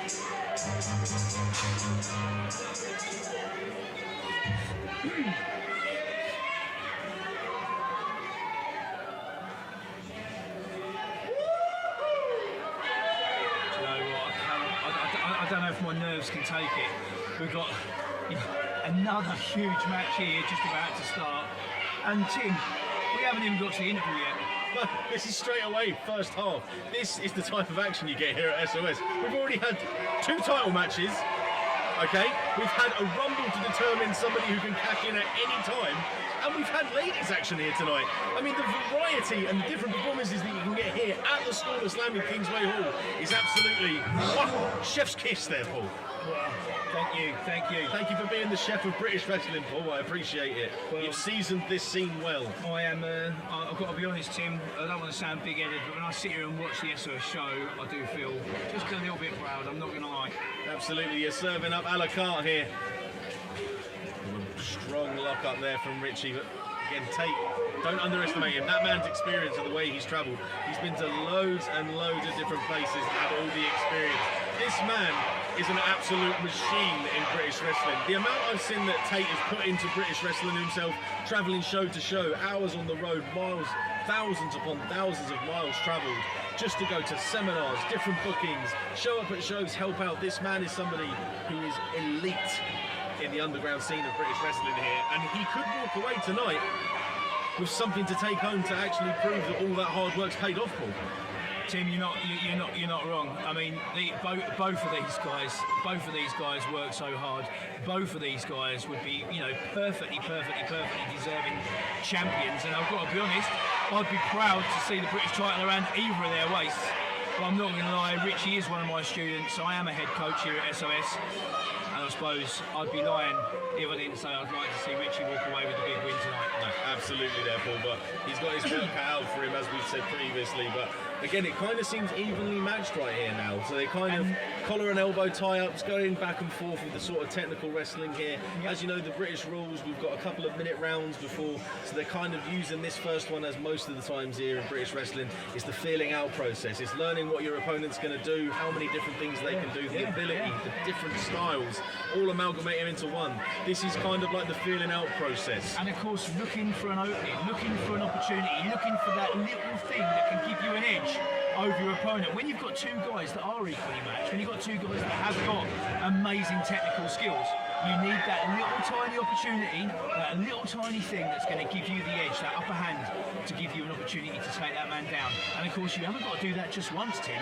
You've got to do it twice. This is 2 falls, 2 submissions to decide the winner. Absolutely, therefore. I mean, like I said, with this feeling out process in the first round, it could be something that could come as a benefactor to the opponent or whoever's going to take the advantage here in these matches. We could have an injury, we could have something that's worked down upon, and in between rounds you get that tiny bit of rest. that rest is actually really, really good for the wrestlers here, because you then get that chance to go, right, maybe I've worked on their knee, worked on their body part. We managed to get into the next round, and you're going to be going for that and gunning for that body part or that injured limb. Do you know, Tim, I'm just watching the exchanges here. I mean, Tate there was trying to roll out of that front face, and Richie just rolling with him. And then again, Tate coming up with an amazing reversal. I must admit, you know, I know my way around British wrestling, but to sit here and watch these two guys, so proud. Exactly. So proud. A technical masterclass we're about to witness. Absolutely, and that's the best thing about being in your position there, Paul, as well. Yep. Somebody who's been a veteran of here for many, many years in sort of the British wrestling scene itself. Even when you watch it, people need to know this at home. The wrestlers are actually probably bigger fans than you guys, because we get to see other people who are doing the same things as us. And you know, even like Paul's just said, as somebody who's been in this business for so long, and as myself who's been in the business going around different places, when you see something different, it absolutely blows your mind and it's so fun. And that is why wrestling is one of the best art forms in the world. Oh, huge slam from Tate there. Richie being taken down, it seems. Wait a minute, oh! Richie managing to obviously scout Tate's elbow drop there. Tate, one of his custom moves, he does a cartwheel into an elbow drop, and Richie's out of the way. Trying to trip him up there, leapfrog, but catches the leg. Hey, what a move. Catch as catch can, and now working on the knee. Again, the knee pad now down to the protection for Richie's knees is off. This is where Tate could take the advantage. I love to see something like that though. Someone like Tate who's saying, do you know what? I know what's going on here. I know you're going to go for a leapfrog. I'm just going to put the brakes on, grab an ankle and put you into an ankle. Exactly, the ankle pick taken there. But this is where kind of sort of a primal instinct comes into the wrestling here. Tate has now seen that the knee pad's down. He started working on it, controlling the leg, holding down. But wait a minute. Now he's trying to go for the leg. Hey. But wait a minute, straight through another roll up. 1, 2. Out of the pin. Guys, these guys are flipping around like a fish out of water almost here. I've got to be honest, Tim, they might look like a fish out of water to you, but to two people in the ring there, I'm seeing a technical masterclass. I'm seeing two people flipping around like two traditional British wrestlers. And Tate was the first fall! Whoa, I did not expect that. And I don't think Richie did either. Oh, absolutely not. I mean, look, you see the shot, and now Tate using Richie's towel to wipe the pits. And I've got to say, Tim, I don't know if you saw earlier this week that Tate Mayfairs released a promo on his social media actually saying, Richie, I'm going to toy with you, I'm going to play with you, I'm going to take you to school and I'm going to beat you in round 2. And do you know what? He just did. I hate to say it, Tim, but he said something else. He said, I'm also going to toy with you, I'm going to hurt you, I'm going to teach you a lesson, and I'm going to tap you out. So now we know the game plan of Tate Mayfairs here, predicting earlier on this week in the promo on social media, which you can check out, he was going to get the pinfall in round 2. Maybe we should start nicknaming him Mystic Mayfair over here. Mystic Mayfair, I like that. This is what we're going with here, but again, this is where it could change. That is why Tate Mayfairs was working on the leg of Richie. I think what he's trying to do is wear him down each round and see what body part that Richie starts favouring for to then try and work it. Again, Tate's got all the experience in the world here. He knows every different hold to do, every reversal. This man is smart, but also the cockiness and the arrogance of this man sometimes backfires on him, as you can see here. Richie now coming in with the clubbing blows to the face. Tate not looking impressed, but still working against the neck there. Tate to the ropes. Referee Kody there, breaking it up. Lock of the drop kick. Swiping that drop kick out of the way. Straight into a corner by takedown. What an amazing little takedown there. Wheelbarrow. And Richie taking him over again with another great arm drag. And now on the wrist as he winds it up. And this is something amazing to see, Paul. All through that focus on, you know, the fancy stuff that Richie is doing, there is a purpose to the madness there. As much as he's going around the air, flying around, moving around in different directions, like this, look at the control that Richie has. He's focusing on the arms of Tate Mayfairs. Could we see a submission victory here, possibly, from Richie trying to wear down the joints of Tate Mayfairs so that he's got no power in them to even put a submission on Richie as well? This is what you have to think about in these British matches. Honestly, like, I don't even know what sort of game plan these guys have got. I'm sure there is one. I'm sure we'll probably see that unfold. But right now, we're seeing Richie getting the upper hand of Tate Mayfairs. I think he's probably aware of the fact that Tate just managed to caught him, and get him for the 1-2-3. And more pressure on Richie now to equalise that. More pressure on Richie now to get this next fall. Look at that. Tate is somebody who is not wasting any sort of time here. Again, he's working back on that leg, as I mentioned earlier. He knows exactly what he's doing. That game plan in his head to get the submission, as you said, Paul, is something that he's working on here. The great thing about Tate as well, as we finish off that round, is Tate is somebody who doesn't really try and take the time to gloat about how good he is. You saw that when it was the time, the crunch comes is what I like to call it, he knows exactly what he's doing. He's had Richie down. Instead of taunting to the crowd, he worked on the shoulders, he worked on the neck, he knew exactly what to do because he wants to wear this damn man down and take away the British Rules title from him.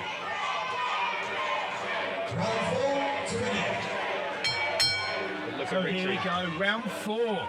This is exactly as I said, Paul. Look, Richie now with the knee pad down, kind of favouring that leg, limping on it here, but taking the other pad down as well, trying to relieve the pressure off the knees and the support to try and even out so that he doesn't actually favour that leg as much. But Tate now, look at the eyes of Tate. He's just focused on that leg. He knows exactly where to go and what he's focused on here. Yeah, he can smell blood in the water. And like a great white shark, he's in for the kill now. Oh my God! The ribs and the cartwheel elbow. There we go. There we go.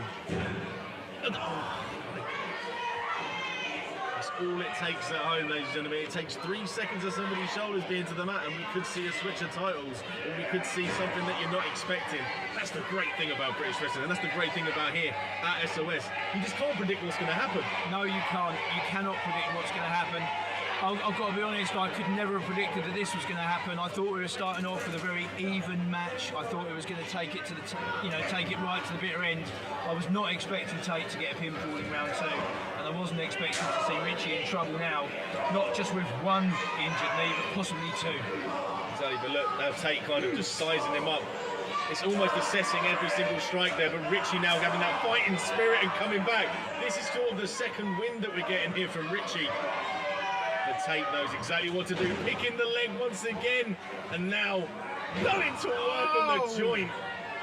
That was savage. He trapped the foot behind him there and sat down. The amount of pressure that's going to generate on your leg, that is going to tear all sorts of ligaments. Absolutely, the muscle now being worn down there by Tate, but as I said, look at him, knowing exactly what to do. Instead of trying to take that time to gloat to the crowd, he knows exactly where to target, where to strike. It's almost some sort of predator-style instinct within Tate Mayfairs here in the wrestling of... It certainly is, it certainly is. And Tate now just putting everything he can into pressurising that leg, pressurising and twisting that knee. He's ripping up on the foot, he's got all his weight sitting down on it, and Richie must be in excruciating pain. Absolutely, but this could be another Mystic Mayfair prediction coming true over here. If he manages to get him down now into this sort of Indian deathlock, I mean, look at this. Look at that. And he's got it locked in. The pressure now pushing those thighs apart, absolutely tearing away the abductors there. A huge amount of pressure there. That's going to put all sort of pressure on the joints, the abductor muscles, everything. That's going to be stretching out the lower half of you. That's going to make it difficult for Richie to walk, Paul. Look at this. Look at this. Look at this as Richie's trying to get out of it. Hold on, Richie's managed to switch that around as well. But Tate luckily grabbing the ropes at a penultimate point where it could have switched over there. I think Richie, if he managed to get that locked in, we would have seen one full go to Richie there. But still up by 1 at the moment, Tate Mayfairs. All he needs is a pinfall or a submission again, and he's taking home that gold. Yeah, you're not wrong. The only thing is, I'd say Tate now allowing himself to get a bit distracted. You know, the crowd is starting to cheer and cheer for Richie and boo at Tate Mayfairs. And he's focusing on that. He should be focusing on the match, Tim. Exactly that, Paul. I mean, he's getting distracted here, but this could play a massive, massive benefactor into Richie's comeback here. But look, the limp that he's got. I mean, Richie's got to watch out here because he's making it obvious to Tate exactly what's hurting. Yeah, he certainly is. Tate now, as you see, working on the lower half and stabbing him into the corner here. Tate is literally, he's going for it now. I don't think we're necessarily going to see a round 6. I'll be honest, Tim. This is not looking good. Absolutely. This could be the downfall of Richie, unfortunately. I mean, I don't like to see it as much as anybody else, but again, Tate's working as expected. He's trying to play fair to the rules apart from certain things that he's doing, but this is where the problem comes. Look, torn into the crowd, he should be focused on Richie. I mean, as much as he's letting him get up, Richie now favouring that leg. You see, if Richie doesn't get himself moving on that leg soon, I could see Kody the ref having to create a medical stoppage. Absolutely, we could see the X being thrown up by Kody to get medical attention over to Richie's leg here. But now Tate blundered because he took the time to taunt, and Richie now needs to take this advantage and come back. And that's exactly what he's doing, throwing those massive elbows and uppercuts straight to the face of Tate Mayfairs, rearranging the facial features. But wait a minute now, sort of hanging him up on the ropes. Kody now trying to intervene and get him off the ropes there to make it a fair contest. But Tate with a swift kick to the gut. And over the top, a roll through to the apron and a kick to the face. What a move there from Tate Mayfairs. Acrobatic and dynamic. But let's see, wait a minute, Richie. Oh, paint brushed him in the chest. Well, where's this going to go? I dread to think. Oh no, the high-risk district. It could be a long way to fall. Tate Mayfairs. Huge slam there from Richie, taking Tate Mayfairs right from the top rope to the centre of the ring. That could be a thing that turns the tables, Tim. Absolutely there, but we felt that over here on the commentary booth. That is not a soft landing, ladies and gentlemen. That is pure pain on the face of Tate Mayfairs. And now Richie is going to take this advantage with the weakened state of Tate Mayfairs and a massive wrist-cut suplex. Over he goes. But this is what Richie's been working on the entire match, holding on to that wrist. And now just tweaking away. Absolutely huge here. Absolutely huge. The danger of the student of the game knowing every single way to manipulate his opponent into submission and straight down from a back suplex. And now Richie End of round 5. That could have been seconds away from Richie managing to get his submission there. Do you know what, Tim? He was having that wrist clutch ball. Tim, I was biting my lip. I was on the edge of my seat there. I was wondering whether or not. Oh, wait a minute! Oh no! Now you see, I don't like to see that, Tim, in a match of this calibre. This is a British rules match. It's steeped in tradition. That's a public warning.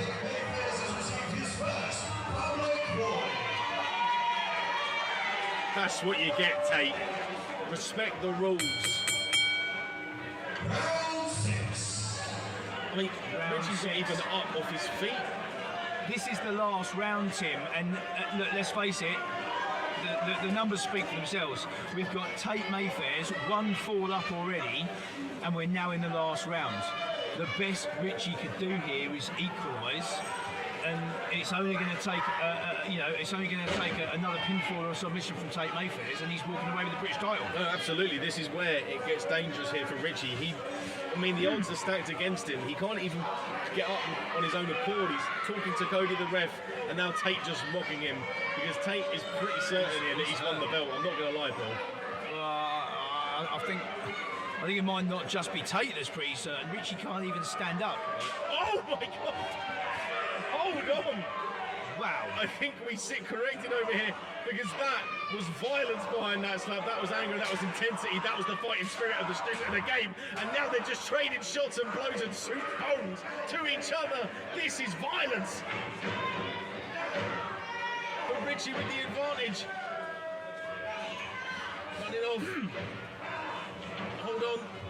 Into the waist lock and a German suplex onto the back of his head there, Paul. That could break a man's neck. Oh my. As he pushes him off, he's desperate and he's still clinging for that knee. Richie coming in. Oh no. Tim, I'm not going to lie, I think this is it. I think this is the beginning of the end, Paul. I'm not going to lie. I'm going to have to agree with you on this. I mean, it's sad to see it go this way. Literally, we've got about a minute and a half left. And if Richie can't do something drastic in the next minute and a half, then the winner of this match is going to be Tate Mayfairs. He's the only man with a fall. If we get to the time limit and Tate Mayfairs, he's 1 fall up, he'll win the title. Yeah. And a Death Valley driver maneuver there from Tate Mayfairs. Could this be it? And a kick out there from Richie. We Richie's got to do something to pull this out of the bag. We could have a miracle here happening at Christmas in a cage. But this is where Tate now trying to get the figure 4 in place to work on that injured knee. But Richie, again, still in the game, knowing exactly how to try and get out of this. Tate now with a headbutt straight to Richie. And working away, this could be the final moments. And it's locked in. It's locked in. I really can't speak at the moment because Richie must be in agony right here. Just do the right thing, Richie. Do the right thing. There's no shame in it, lad. And now Tate I'm in shock, Tim. I'm in shock. I did not think we were going to see Richie ending up injured like this. I'm not worried about who wins and loses anymore. I'm more worried about whether or not Richie walks out of this ring in one piece. No, absolutely, therefore. I mean, with Richie luckily getting into the ropes, but we are coming down to mere seconds left. Like literally seconds left. I can't see how Richie can do anything now. Well, wait a minute. Hold on, O'Connor roll, straight through, crab pin, 1, 2, 3. With 1 second remaining.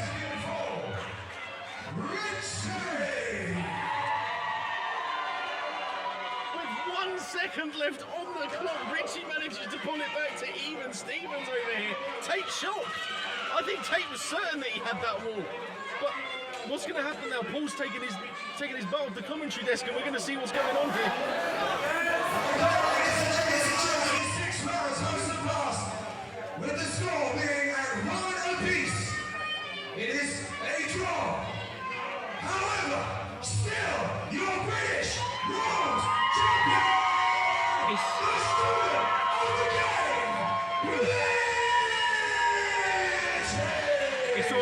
It's all I could do there, Tim, with 1 fall apiece.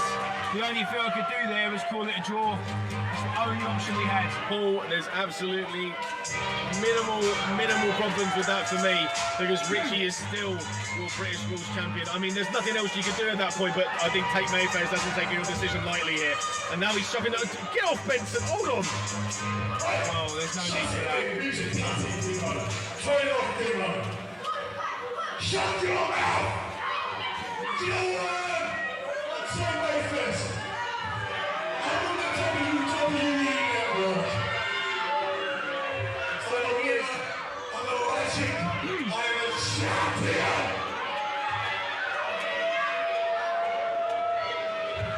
Welcome to the champion.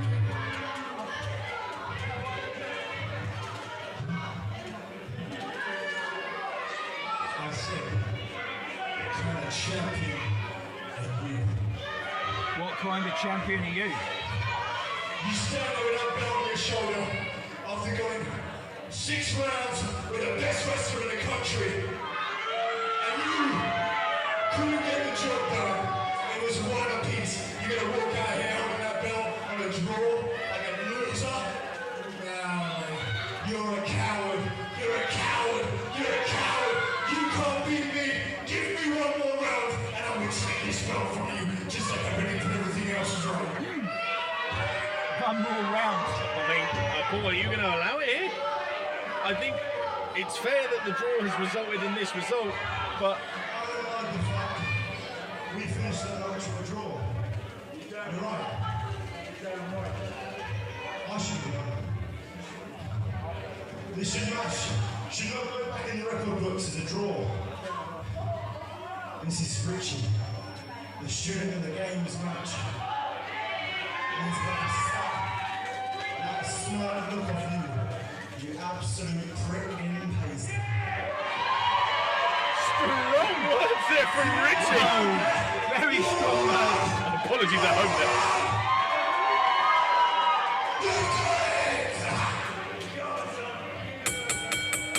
And the bell rings and we've got 1 more round to determine the winner of this pool. We're having 1 more round. But look at Tate taking the advantage there against the knee. But I mean, both of these competitors have now had a bit of a chance to rest. But Tate He's absolutely taking no prisoners here. He knows exactly what to work on again. But where are we going with this? Could Richie actually retain this and keep the W instead of the draw? I mean, that's been written off the record books here, Paul, but I'm excited now to see these last few minutes on an extra round in the British rules match. I'm excited for this. I don't think we've ever had this before at SOS, Tim, and we've been doing British rules since we've begun. This is something new.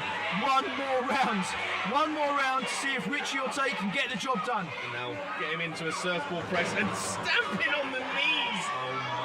Oh my. Knees that are already broken, knees that are already injured, knees that already won't hold Richie's weight. I mean, this is the absolute apex style here of Tate Mayfairs. I mean, look, he knows exactly what's hurt, and now he's just kind of sizing him up, looking exactly what to work on.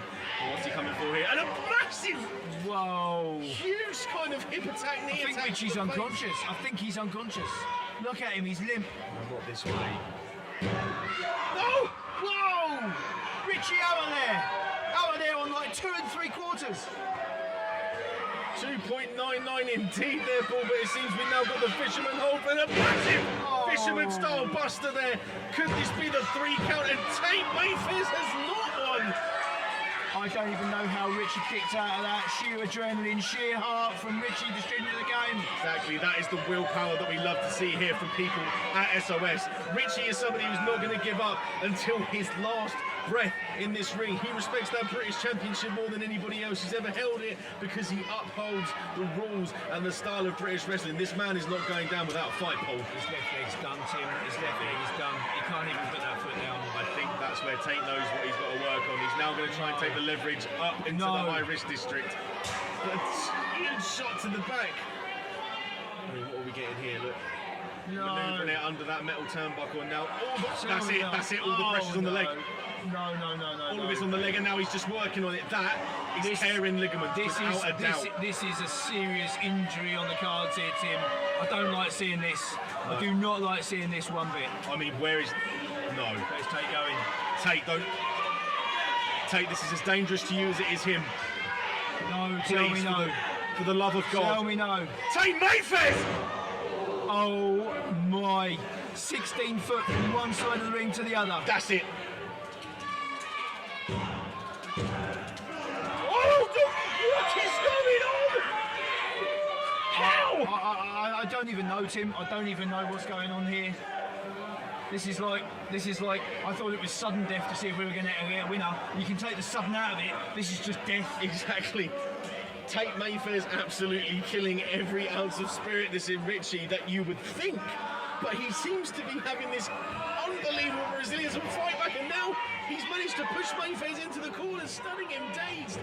But Mayfairs again going for the leg pick, straight through, back into the wrist control. And this is where Richie's dangerous because he's been working on that the entire match. And where are we going? He's trying to get that armbar locked in. Now elbowing away to break the hold, and he's got it locked. Is this it? And that's it! That's it! Oh my God! Got him with a straight armbar and tapped him out. What has just happened? Wow! Now that is something that I did not expect. You saw every single card in the deck there, stacked against Richie. He looked like every single time he was about to be pinned, that was about to be the 3 count. It was always 2.75, 2.8, 2.99. This man kicked out of everything that Tate Mayfairs has to offer, and a little bit of a slip up from Mayfairs left him dazed and confused for Richie to lock in the armbar and still retain the British Championship. That has got to be match of the night already for me. That is insane. I can't believe what we've just seen. Paul now probably going in to congratulate the absolute valiant effort there from Richie. Everyone in attendance here at Kingsway Hall today, it gives me absolute great pleasure to be able to say on behalf of every single wrestler, every member of staff, whether it be the people on the merchandise table, people behind the bar, all the amazing people we've got that work backstage, all the stuff that goes on, the commentary team, you name it, and of course you guys, 2021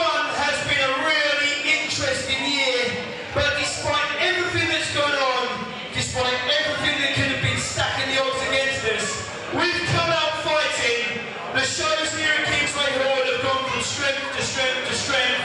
And you can see today there's over 200 fans here in this hall to witness Christmas in a Cage. I just wanted to say to you all, on behalf of everyone at SOS, thank you so much for everything that you've done for us here this year.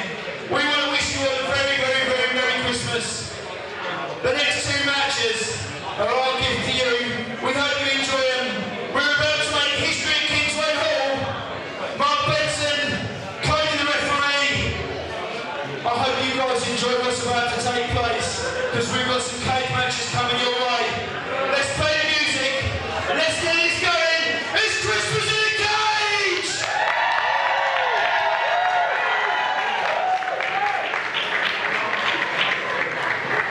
Ladies and gentlemen, this is a steel cage match.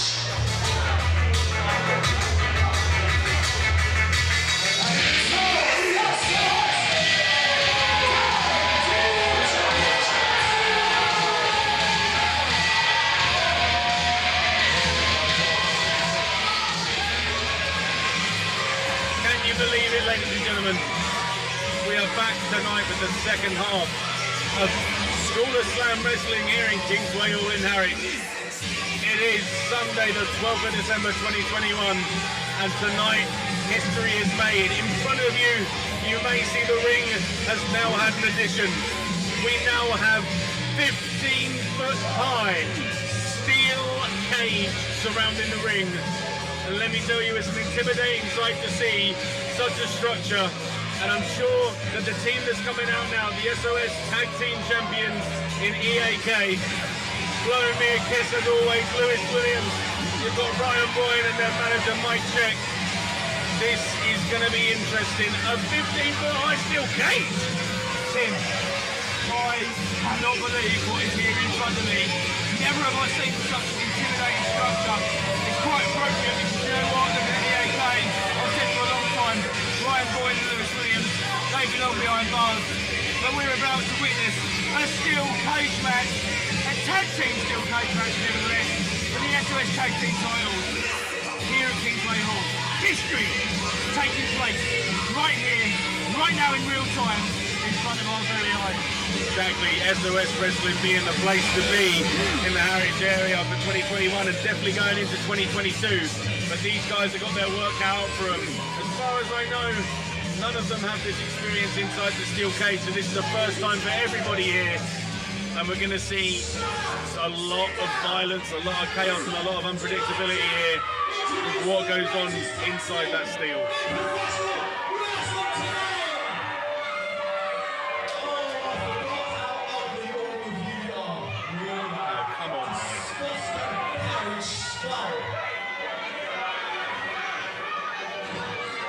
Your boos mean nothing because we sit on ancient cheer. So, ladies and gentlemen, it is my privilege to introduce to you at this time your SOS Tag Team Champions. The one-man strong Ryan Boyne, the violent gentleman Lewis Williams, the East Anglian Killers.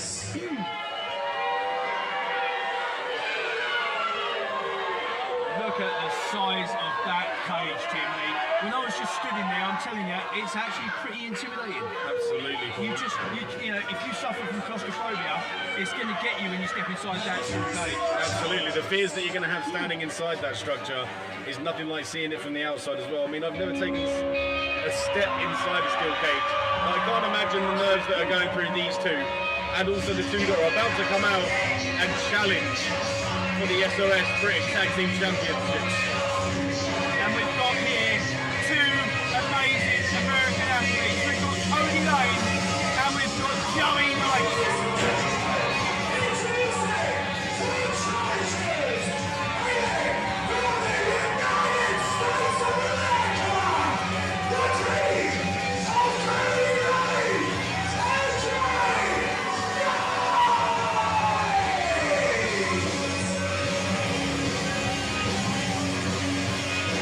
Team of Tony Lane and Joey Knight. I mean, we can see one of them crawling across the bar.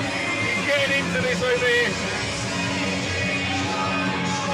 choice of entrance music as well for tonight, but these two, hailing all the way from the United States of America, it just shows that SOS is bringing in the talent here. And I can't wait to see how they fare against the team of EAK. But my God, is this going to be a challenge for them and the champions at this time. Remember guys, ladies and gentlemen, non-binaries alike, this is something that can shorten careers. This is something that can end careers. And this is something that can cause life-changing injuries, situations, all because the ring is not only surrounded by the ropes that keep the wrestlers inside, but they're going to be trapped inside that 15-foot high steel cage. Now Mike Check going to have to exit there. I'm sure he's probably happy about that, but also this adds a little bit of a different dynamic to the match. If you've been watching any sort of EAK matches, you know that Mike usually likes to try and get involved. This is a benefactor for the team of Kody Lane and Joey Knight, because Mike Check now being locked outside the cage means he's got no way of getting in. Look at him. He's probably like a drowned rat outside here now. Now, do you know what?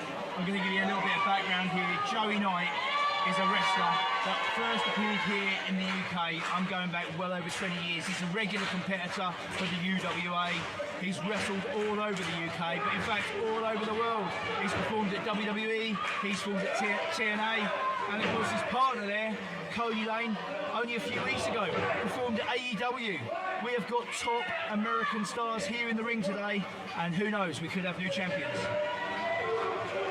Absolutely, and Darcy and now Kody Lane and Joey Knight getting the advantage. But that's amazing to hear, Paul. One of these men being on AEW, one of the top promotions in the world recently. This is giving Lewis Williams and Brian Boyne the chance to face top stars, and that's the great thing about SOS. We're putting people against the best of the best in the world here. And as you said, Joey Knight actually coming in over a 20-year veteran, and now they're both into the steel cage. That is what changes this up. That can cause cuts, that can cause bruises, internal damage, and everything to these boys. Exactly right, exactly right. You know, there's two tag teams in that ring, used to wrestling in a very traditional style, and then suddenly you introduce a solid steel cage. And drop kick now taking out Lewis Williams, and another drop kick. Let's see what then. Big senton there coming from the man. Fantastic from Kody Lane there. And Kody Lane is no small guy, you know, like, look at the size of him. Absolutely, they're absolute behemoths inside this ring, but they've got to face somebody who's as big as Boyne as well. And as much athletic prowess as Boyne has, he's got his work cut out for him here against two people. Such veterans, as you've said there, Paul. But a big bicycle kick straight to the face. And now off the ropes, but met by Lewis Williams there, the violent gentleman himself, taking him out with a clothesline. I guess he didn't see that whilst he was running, but now EAK taking the advantage. But guys, this is history. This is something different in the making here. Certainly is. This is Kingsway Hall, a prominent wrestling venue in the Essex region, and now we're actually seeing something amazingly different here. Christmas has come early for a lot of you guys and the fans, because you don't get to see this type of thing every single day. You don't get to see this type of thing every single month. So this is a special attraction that we get at SOS, but also these guys are putting everything on the line for the entertainment of the fans here. And now throwing himself. My God, that breaking down the back there of Kody Lane, that's not going to be nice. No way, no way. That's going to be very, very, very unforgiving. That could tear skin. And the crowd making their feelings towards the AK very, very clear. Certainly, but now the double teams are coming in full effect. As you can see, holding him up, blood rushing to the head there, making him loose, but he seems to be clicking the legs into a double DDT. Amazing DDT from Joey Knight there.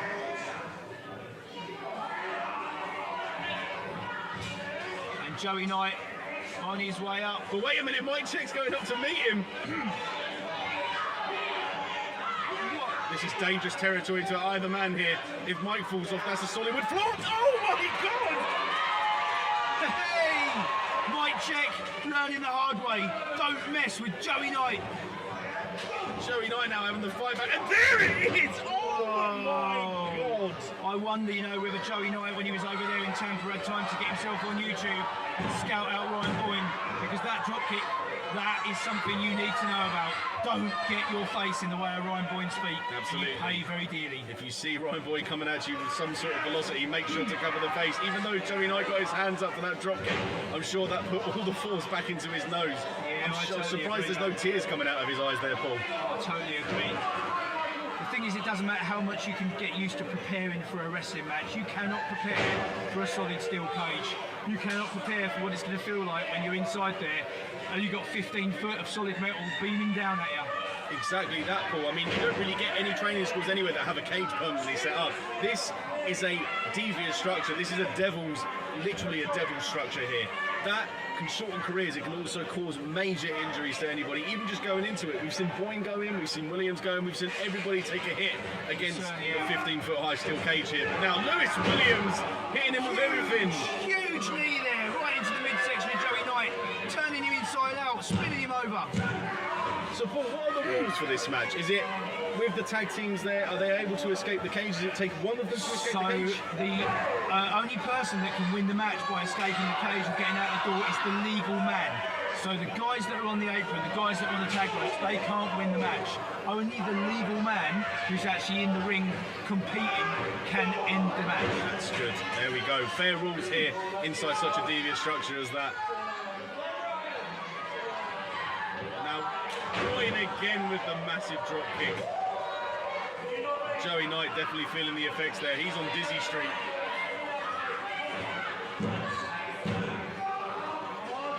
But resilient as ever, Joey Knight now trying to get these SOS crowds behind him.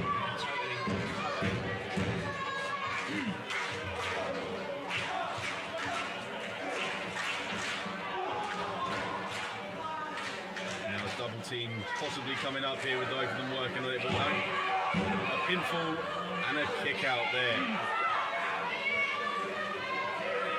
You got to think this is probably the biggest challenge that EAK have ever faced inside SOS. As much as these guys are new to the tag scene here, all the way from the USA, veterans of their own craft, this is a different kettle of fish for the violent gentleman and the one-man scrum. This to me is showing that, you know, the School of Slam is evolving all the time. We're not dinosaurs that are just stuck in their way. We're a wrestling school which is just getting on with new things, new opportunities every single time. And every time we bring up a new opportunity, what do our guys do? They step up, they rise to the occasion. And today, we're seeing that inside this steel cage. Absolutely, they knock it out of the park every single time they get in between those ropes, the red, white and blue. Not just representing SOS, but also the USA boys trying to put in a valiant effort here against the AK. Yeah, you're totally right. I love to see the fact that these guys never back down from a challenge. I mean, EAK, love them or hate them, they're fighting champions, they're big guys, they're agile guys, and they're very, very capable guys. And they're stepping in the ring with two fine Americans, but they're showing you now, they're more than capable. Absolutely, Wow. You see the agile nature there of them trying to get up and go over the cage, but hold on, that could have proven bad there for Boyne. His leg got caught up on the rope. All sorts of damage. Now Kody Lane delivering them elbows straight to the face, but an absolute head check to the midsection there from the Tim, violent gentleman I'm himself. sorry to change the subject, but I think the matter has to be addressed. Yep. I need your opinion on the new hairstyles for EAK. I mean, as a man who dyes his hair frequently like myself, I mean, it's a new look for them, but I think they've kind of been I don't really want to put this out there as a biased opinion, but I think they've been swayed by Mike Check to try and change their look up. I mean, I'll be honest with you, Paul, I'm a man who likes ludicrous fashion myself, but as somebody who looks... I mean, we were interrupted there, but my God, a moonsault! Absolutely, I don't believe what I just saw. Joey Knight coming off the top rope there with a massive, great big crossbody. EAK matching him pound for pound and catching him in the air. But Kody Lane up to the top rope and off with a huge, great big moonsault, taking them all down. Absolutely, the tornado DDT! Now that's how you do it. We're getting a flatliner there to Lewis Williams, but again, back to the point at hand, these guys are on fire. I do think that Mike Check has an absolutely ludicrous style of fashion. He looks like an idiot. As much as that is a biased opinion, I mean, look at the man. The thing is, though, dressed Tim, like a Wrigley's piece of gum. No, I'm not gonna deny it. He might look pretty stupid, but the guy is an absolute genius when it comes to wrestling psychology, and when it comes to bending the rules. There aren't many that can bend the rules more than Mike Check. Absolutely. He brings flexibility to the rule book that not many show us. Indeed, that is true, Paul. I mean, Mike Check, somebody who's been a veteran here for so long in many matches that he's actually had at Kingsway Hall all around the country. So him leading the tag team of EAK is something that's impressive and actually helped them in the long run. But that's not going to feel good now in the morning next week. My Lord, Kody Lane. Kody Lane's voice is going to be up a few more octaves. That is nasty. I mean, Kody Lane could be switching careers from wrestler to carol singer after hitting them high notes after that move. But wait a minute, Boyne. Certainly could. And now both of them up the top. Both of them against the cage. What's going to happen? Oh my God. You're joking! Oh my God! Whoa! Boyne is a... What? He's an animal. Two? And how did he kick out of that? He's an absolute animal. Absolute animal. Boyne with a Spanish, that's not something that's in his repertoire. Do you know what? That's the thing though, we were talking earlier on about evolution, about the way these wrestlers always seem to be bringing more and more to the table. They bring so much to the table, I don't think there's any room left on the table. But here we go, again, seeing these guys wrestling, bringing it all, and Ryan Boyne just pulling out more and more stuff. Exactly, and in the nature of Christmas, SOS is actually giving us sort of like the Christmas buffet spread. There's no room on the table left. We've got all the talent, all the trimmings, everything that you want with the wrestlers here, as EAK are now trying to escape the 15-foot high steel cage. That's got to take some wind out of you, because again, you're having to wrestle your opponents down. That's taking the wind out. You're then having to climb up the structure and safely scale the cage to make sure that you don't fall off. But look at this, look how much that cage is shaking. All the guys on the top rope. Danger, danger, danger! And the bounce! And a Russian leg sweep there. Whoa! Absolutely amazing. All four wrestlers down in the middle of the ring after eating a whole face full of cage. Who's going to get up first? Is anyone going to get up first? Absolutely. Is anybody's game here, Paul, at Christmas in a cage? Well, and look, Mike Check opening the door of the cage now. I don't know what's going on, but Mike Check is definitely up to something as he opens the door of that cage. I mean, hold on, that. What's he doing? Looking under the ring as well. He's opened the door of the cage, but he's going under the ring. I have absolutely no idea. Absolutely no idea. There seems to be a fan trying to obstruct him at the moment. Oh my God!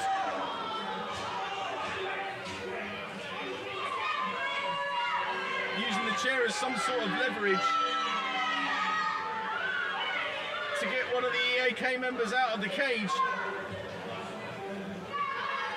But he's trying to get both members out, and I mean, Kody Lane and Joey Knight need to start making an absolute dive here towards Boyne, because Mike Check's trying to pull him out. You've got to get both members out of the cage.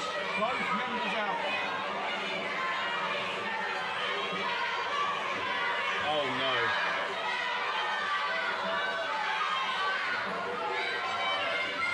He needs to get both out of the cage. And this is where it could be the downfall here. Mike Check taking the punch, and the crowd are loving it. Amazing stuff. And wait a minute, what's going on? Oh! The door slammed Lewis into Williams the face. slammed the door on Kody Lane's head there. Oh, wait a minute! That's both of them out! Ladies and gentlemen, the winner. No, we've got some winners. And still SOS Tag Team Champions,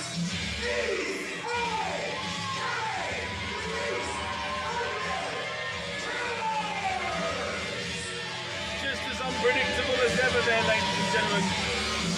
Joey Knight and Kody Lane not getting the job done. Mike Check knew exactly what he was doing. Look at him there in the red turtleneck.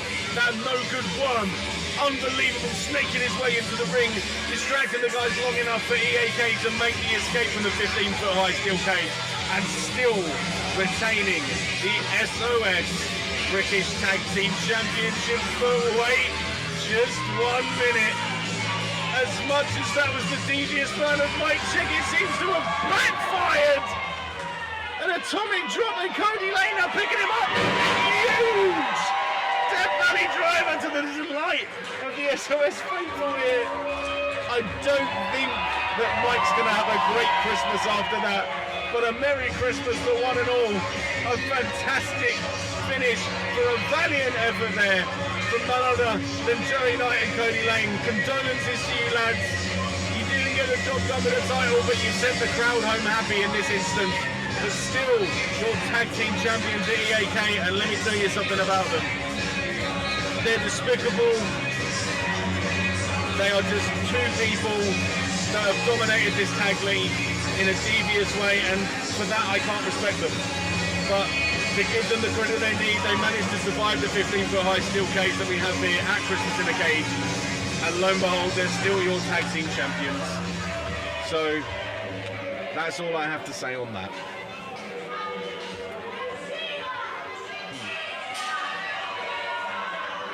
But now mic check being helped out here. I don't think I said it's not going to be a happy Christmas for the old mic check. Get the hot water bottle, get the slippers on, lad, and get yourself into a onesie, because you're going to need to rest after that beating.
Event that we've all been waiting for. The build for this has been insane. We've had things of unpredictable natures happen. You may have seen at the start of the show, Sullivan King, the original SOS heavyweight champion, having to relinquish the belt due to injury, which then left an open spot in the match, turning it into a four-way match. And then Sixx here, now appearing number one into the steel cage, actually has already wrestled tonight, managing to retain the UWA title against dTee. He then decided to be despicable and attack dTee afterwards, which then led to the save from Mr. You've Been Warned himself, Arron, and offering him a spot to replace Sullivan in this cage. This could be the biggest night for Sixx in his reign as the UWA champion, because he could be walking away with both the belts tonight. The UWA title is not on the line, but Kelly could be walking away with both of those shoulders covered in the golden leather. So this is an absolute opportunity for him here, right tonight at Kingsway Hall. But he's got his work cut out for him. Four other competitors are looking to claim that now vacant SOS Heavyweight Championship. Once again, Sullivan King having to relinquish due to an injury. Respects and condolences to that man. For 6 months he dominated this scene in the heavyweight division, and I'm sure we'll see him back very soon at the School of Slam. Introducing the second competitor.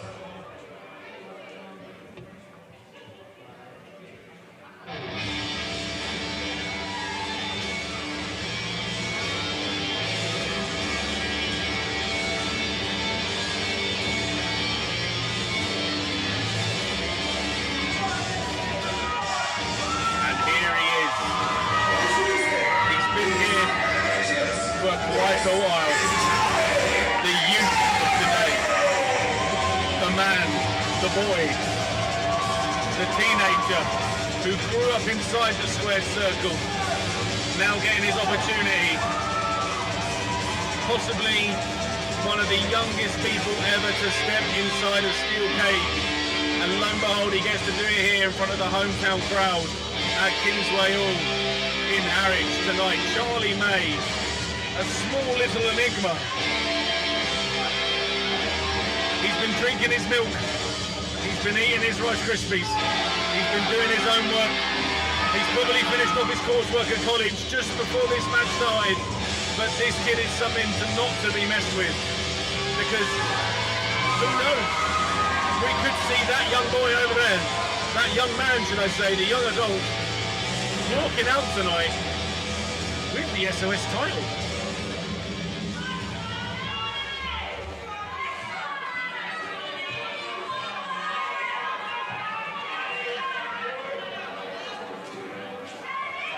Introducing the third competitor.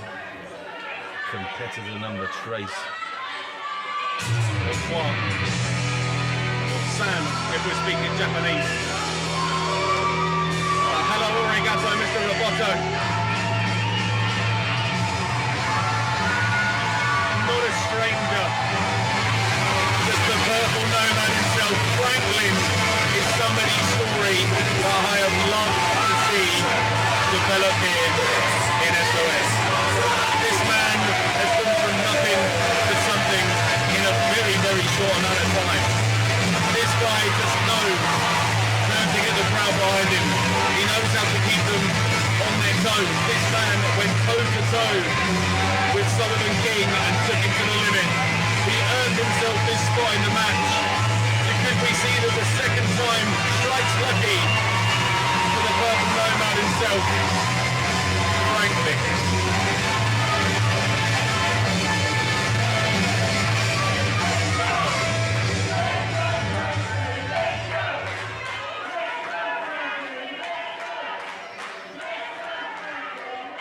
Introducing the fourth competitor.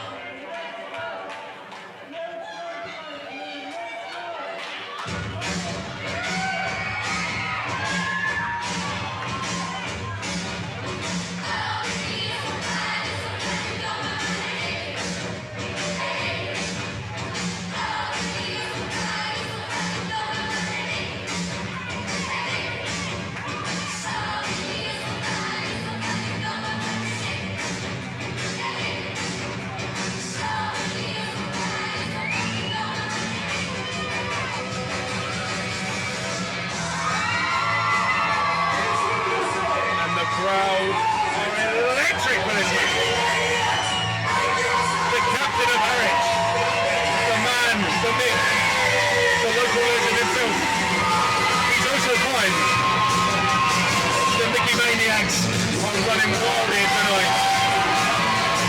Indian Grey Hall from Micky B, what I consider to be the ultimate underdog in this match. As much as he's established himself as one of the top wrestlers here in the School of Slam, this is nothing but the biggest opportunity of his entire career. And he's definitely got the crowd behind him for that one. But as he steps inside the Devil's structure, I can't wait to see how this could bear out for Micky B here tonight. And I'm looking forward to seeing this match. As now we introduce our final competitor. Introducing the fifth and final competitor.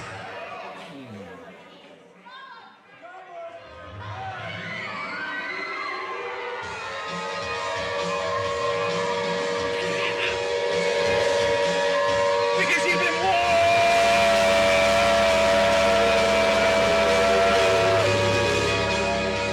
It's Arron.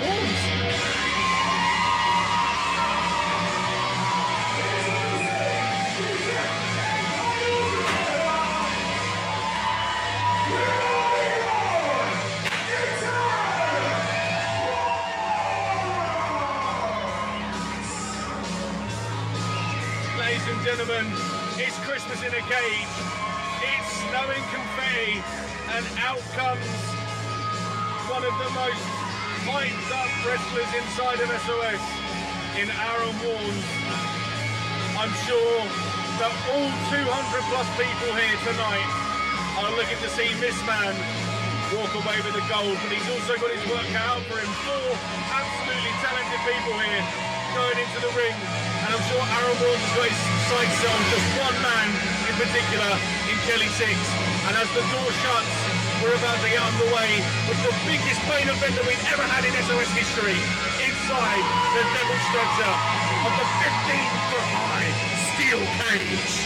Tim Lee, I cannot believe what I'm seeing before my eyes. We've got 4 of the SOS finest competitors. We've got the UWA champion, Kelly Sixx, 5 guys locked inside a solid 15-foot high steel cage. It's all about to go down. Someone's going to become the new SOS champion. Someone could even walk out of here with both the belts if Kelly Sixx is victorious. We're making history. The the bell's rung. It's Christmas in a cage. I think Kelly Sixx has started himself off here, not in the best position, but wait a minute. 1, 2. And remember, guys, this match is elimination rules. So what will happen is they'll whittle themselves down. Pinfalls and submissions, knockouts will count for the first 3 eliminations, and then when it is down to the final 2, the escape rule comes in. With the final 2, whoever's feet touch the floor first will be crowned the new SOS champion. And do you know what? This is a really interesting match because actually you've got 4 great wrestlers there, 4 fan favourites here at SOS. Very, very difficult to split hairs between these 4 guys. Very, very talented, but they all want to win. Absolutely, and now Franklin and Micky B taking the drop kicks there from Charlie May and Warnes. Yeah, there's no friendships in this match. Well, wait a minute now, going against each other, Charlie May and Arron, 2 athletically gifted people here in SOS, showing the style off there. Lots of rolls, lots of movement, the agility here. I mean, I'm getting out of breath just watching this and trying to keep up with the action there, Paul. And then going again, even more rolls, going through each other. Oh my lord, here we go! Wow, Tim, speechless, Paul. Absolutely fantastic here today. SOS. I can't stop saying it, Tim. We've got a big thing for high cage. Paul, in Kingsway Hall. Paul, calm yourself, man. This is crazy itself. This is crazy enough. We've got to try and keep the action going, but Micky B there with a hip toss over to Franklin, but I cannot contain my excitement myself, Paul. 15-foot high steel cage. We keep mentioning it because it's amazing, and Micky B the first to take the face and the back inside the steel cage. That must have ripped skin open. But now, Warnes and Kelly Sixx going at each other. And now Warnes into the cage.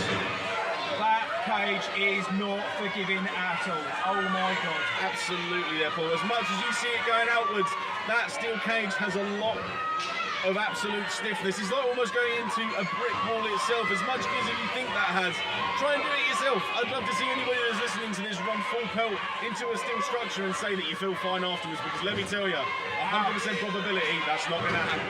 Charlie May there, Kelly pulled his feet away, he hit the top turnbuckle and then followed up with a very nasty shot. And now Franklin now straight into the cage from Franklin. Eating some steel as well, man. Look at Kelly Sixx. And this is where Kelly Sixx, again, should focus on the guys instead of taunting away at this crowd. You're being distracted, you're letting these guys catch their wind and their breath, and that is where the backfire comes in, because now, here comes everybody piling onto Kelly Sixx. I don't blame them. If they can take that man out, that's the UWA champion gone. And then after that, they can focus on who's going to be the next SOS champion. And Charlie May taking out the competitors. And what a moonsault. What a moonsault. A lot of speed on that as well, Tim. Exactly. Charlie May up and at him really quickly. And the help of the cage there allowing him to balance, to manoeuvre himself and get himself into the position to take out all 3 men in this match. And possibly get in the pinfall for the first elimination, but unlucky there for Charlie May himself. You're not wrong, and of course, Tim, this is an elimination cage match, so these guys can win by pinfall, submission. The first guy to get pinned is out of the match, the next guy to get pinned is out of the match.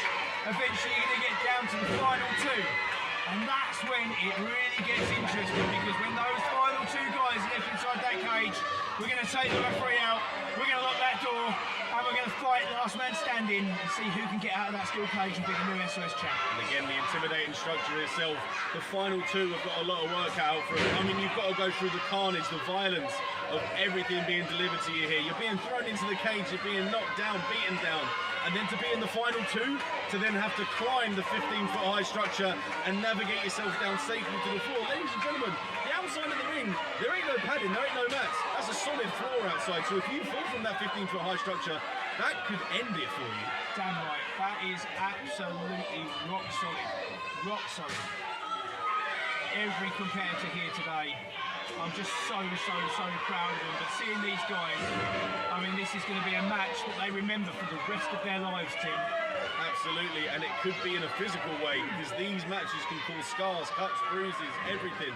These can cause life-changing injuries, therefore. I mean, if anything, when you're going to be whipped inside that steel cage, you're definitely not going to come out of it the same. This is a career-changing match for all the competitors involved. The first steel cage match, and the steel cage inside Kingsway Hall here. But we're going to see what happens as Kelly Sixx now kind of just taunting away at Micky B. But what's he doing? It's almost, is he going for a power bomb of some sort? Picking him up, power bomb! Ouch! Oh my! And now Micky B feeling the hands of Kelly Dumping Sixx. Arron Warnes there on that ring. I'm amazed the ring's even still standing, man. Some of the crazy bumps that people take. Exactly, some of the impact that we've had, especially in the last match, the tag team match. But Micky B! Powerbombed onto Warnes! Ouch. Hold on! Oh no! Kelly Sixx is almost in a powerbomb frenzy. He's been watching his Sid Vicious tapes. Hold the phone! Damn! My God! Did you hear? Guys are stacking up. Did you hear the spines connect? And Kelly, this is admirable. I'll be honest. No way. This is straight. No way. If he manages to do this, but no. And a back body drop onto all three men. Franklin. What are we seeing here? These guys. I don't think I've ever seen that before in my 31 years of wrestling. Not at all, but wait a minute. Oh. Franklin has felt the wrath of Kelly Sixx right towards the nether regions, and he's not going to be getting up from that for a while, I think. That was a strong low What blow. these guys have got to remember, they're inside a steel cage. The rule book has been thrown out of the SOS window. Absolutely, therefore, and it means any hits to the Christmas stocking itself are allowed. Yeah, you know, anything goes in this match, Jim. Anything goes. I don't know what we're going to see. Absolutely, and Kelly Sixx now up on the second rope, but Franklin now running in. And what are we going to see here?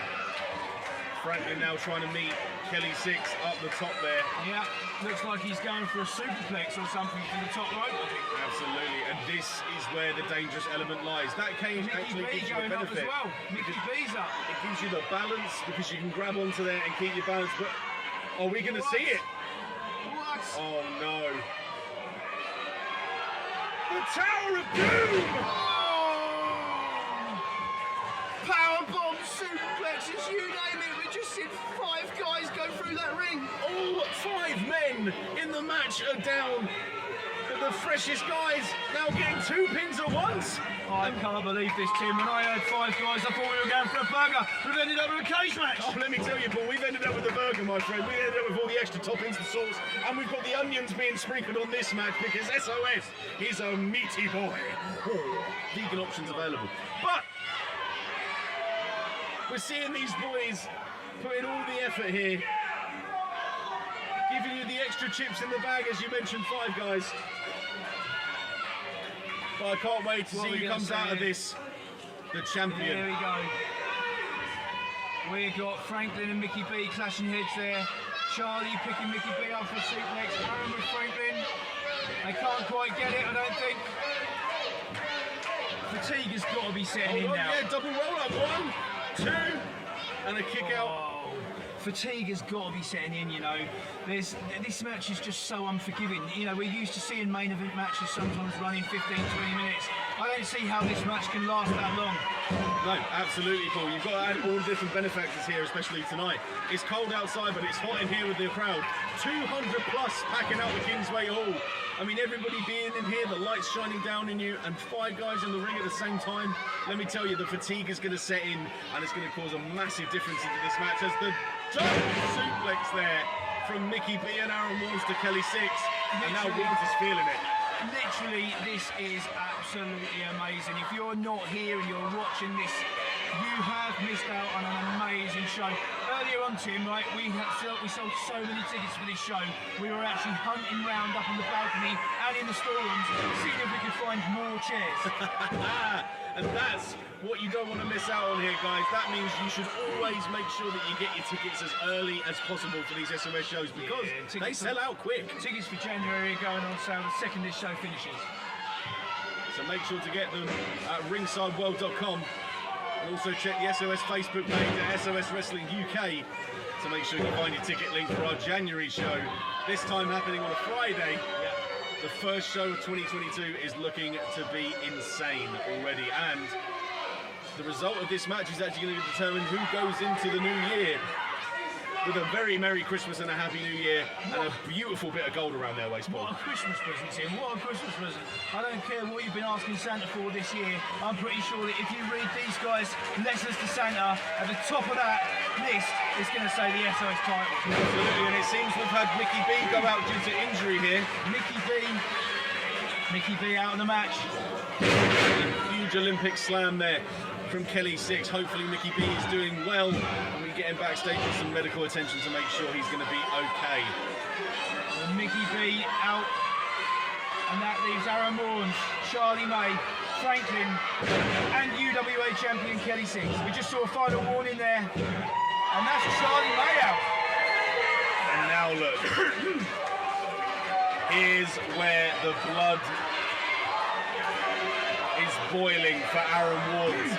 He's finally got Kelly Sixx on his own, standing there waiting, and the wrist tapes come off and the fury is coming in from Arron Warnes and Kelly Sixx. This is someone who's been heating up for months here in SOS, and it's coming to a head, and we're loving it.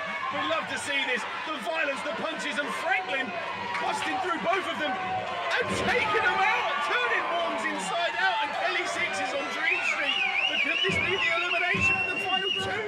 No. Do you know what, Tim? I don't use the word hate very often. I know it's a strong, nasty word, but I genuinely think this feud has got so bitter between Arron Warnes and Kelly Sixx. I genuinely think Arron Warnes hates this guy. Absolutely. The arrogance of Kelly Sixx, you know, the confidence of Kelly Sixx, and of course, not to mention the history between Arron and Kelly. You can see why. Exactly that. And a moonsault taking out both of the people there. But this is where Warnes takes the fire and takes the fury of the crowd and lets it build upon him. He's going to go up top now, I think. This could be the biggest success or the biggest mistake of the Warnes himself. There's no way. What is Arron Warnes doing? What he's thinking. I don't know what he's thinking. Arron Warnes must be 20 feet up. This is Arron Warnes on the top of that. Arron Warnes! Oh! From the top of the cage! Top of the cage onto Franklin and Kelly Sixx. Oh my! This has got to be it. This has got to be it. Final warning. Snapmare through from Kelly Sixx. Hold on. Full Nelson straight down into a slam. This could be it. One, two. Unbelievable. I do not believe it. I thought Arron Warnes has got this. This puts us down to the final two, Paul. And oh my God, as unpredictable as this is, the last two, Kelly Sixx and Franklin. We're down to the final two. That's Arron Warnes eliminated. That's Arron Warnes eliminated, and we've now got Kelly Sixx and Franklin. Exactly, and now Kody the ref leaving the cage. And this crowd knows what's good. The ultimate underdog, as I like to call him in SOS. Franklin is somebody who is loved by this crowd. When you underestimate him, he does the best performances of his career. As we said, Franklin, when he went against Sullivan King for the SOS title, almost had it. He was seconds away. And now he's got this second opportunity. He's not going to let it go amiss because they're both desperately now trying to scramble outside of the cage. The first person to have both feet touch the floor will be your new SOS champion. And we've got a completely new one. Could it be the purple nomad in Franklin or the hybrid in Kelly Sixx walking away with both the belts tonight? We turned up tonight, Tim, expecting to see Sullivan King there in that steel cage. We've ended up with a turn of events that we never could have predicted. And whatever happens, we're going to see a new champion crowned right here. Absolutely, therefore. With a double clothesline, both men are now down. This is where it all changes. Ladies and gentlemen, this is the School of Slam. This is Christmas in a Cage. It is Sunday, the 12th of December in 2021, and we have got a 15-foot high steel cage inside the Kingsway Hall with the last two competitors of the five-way elimination match, both now trying to scramble their ways up the ropes and outside the cage. This is where the danger lies, and this is where it's going to get tense, folks. So keep on your seats. If you're on the edge, watch your balance, because these guys are going to have to as well, as Franklin and Kelly Sixx are both scaling the cage and now fighting each other. Guys, this is dangerous. That is not a regular place to be inside a wrestling ring, both balancing on the top rope. You can see the amount of bend that has. That has got some tension in it. If that flings up, you could lose your balance, and now Franklin purely relying on the steel cage itself. You know what? When you start to see those guys climbing up that cage, you do really, truly appreciate just how big it is and how high it is. Exactly that. And Kelly Sixx now back to the ropes. Franklin still up there trying to kick him off. But wait a minute, Kelly Sixx! Oh! I'll tell you what, I've dropped a few Christmas baubles in my time, but those are definitely smashed together. My lord, Kelly Sixx is not feeling good. And now the purple nomad is slowly, he's on the other side. Oh my God! Oh my God! He's done it!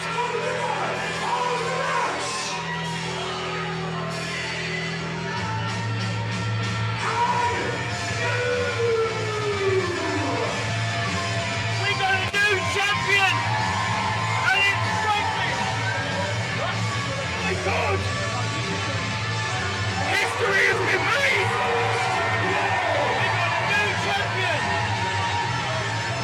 Franklin's done it! The Purple Nomad has achieved the dream that nobody thought he could achieve! Franklin has done it! As much as it wasn't the most gracious fall, Franklin has finally managed to achieve the unachievable! He has taken every single battle, every single obstacle that has been put against him, and Franklin has fallen into his destiny! That man right there is your new SOS Heavyweight Champion! My God! What a new champion we've got here, ladies and gentlemen! I cannot believe my eyes! I cannot believe it! We have got a new champ! History being made here tonight. It just shows, no matter what anybody tells you, if you have a dream and you pursue it and you believe in it, people like this end up becoming and fulfilling your dreams of coming true. Franklin, a big round of applause to you, Mayfairs. An absolute hero to all the regular people in the world. I can't believe it, Tim. Can't believe it.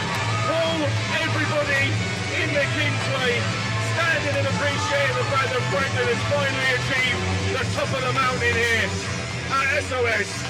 And let me tell you one thing. I cannot believe it.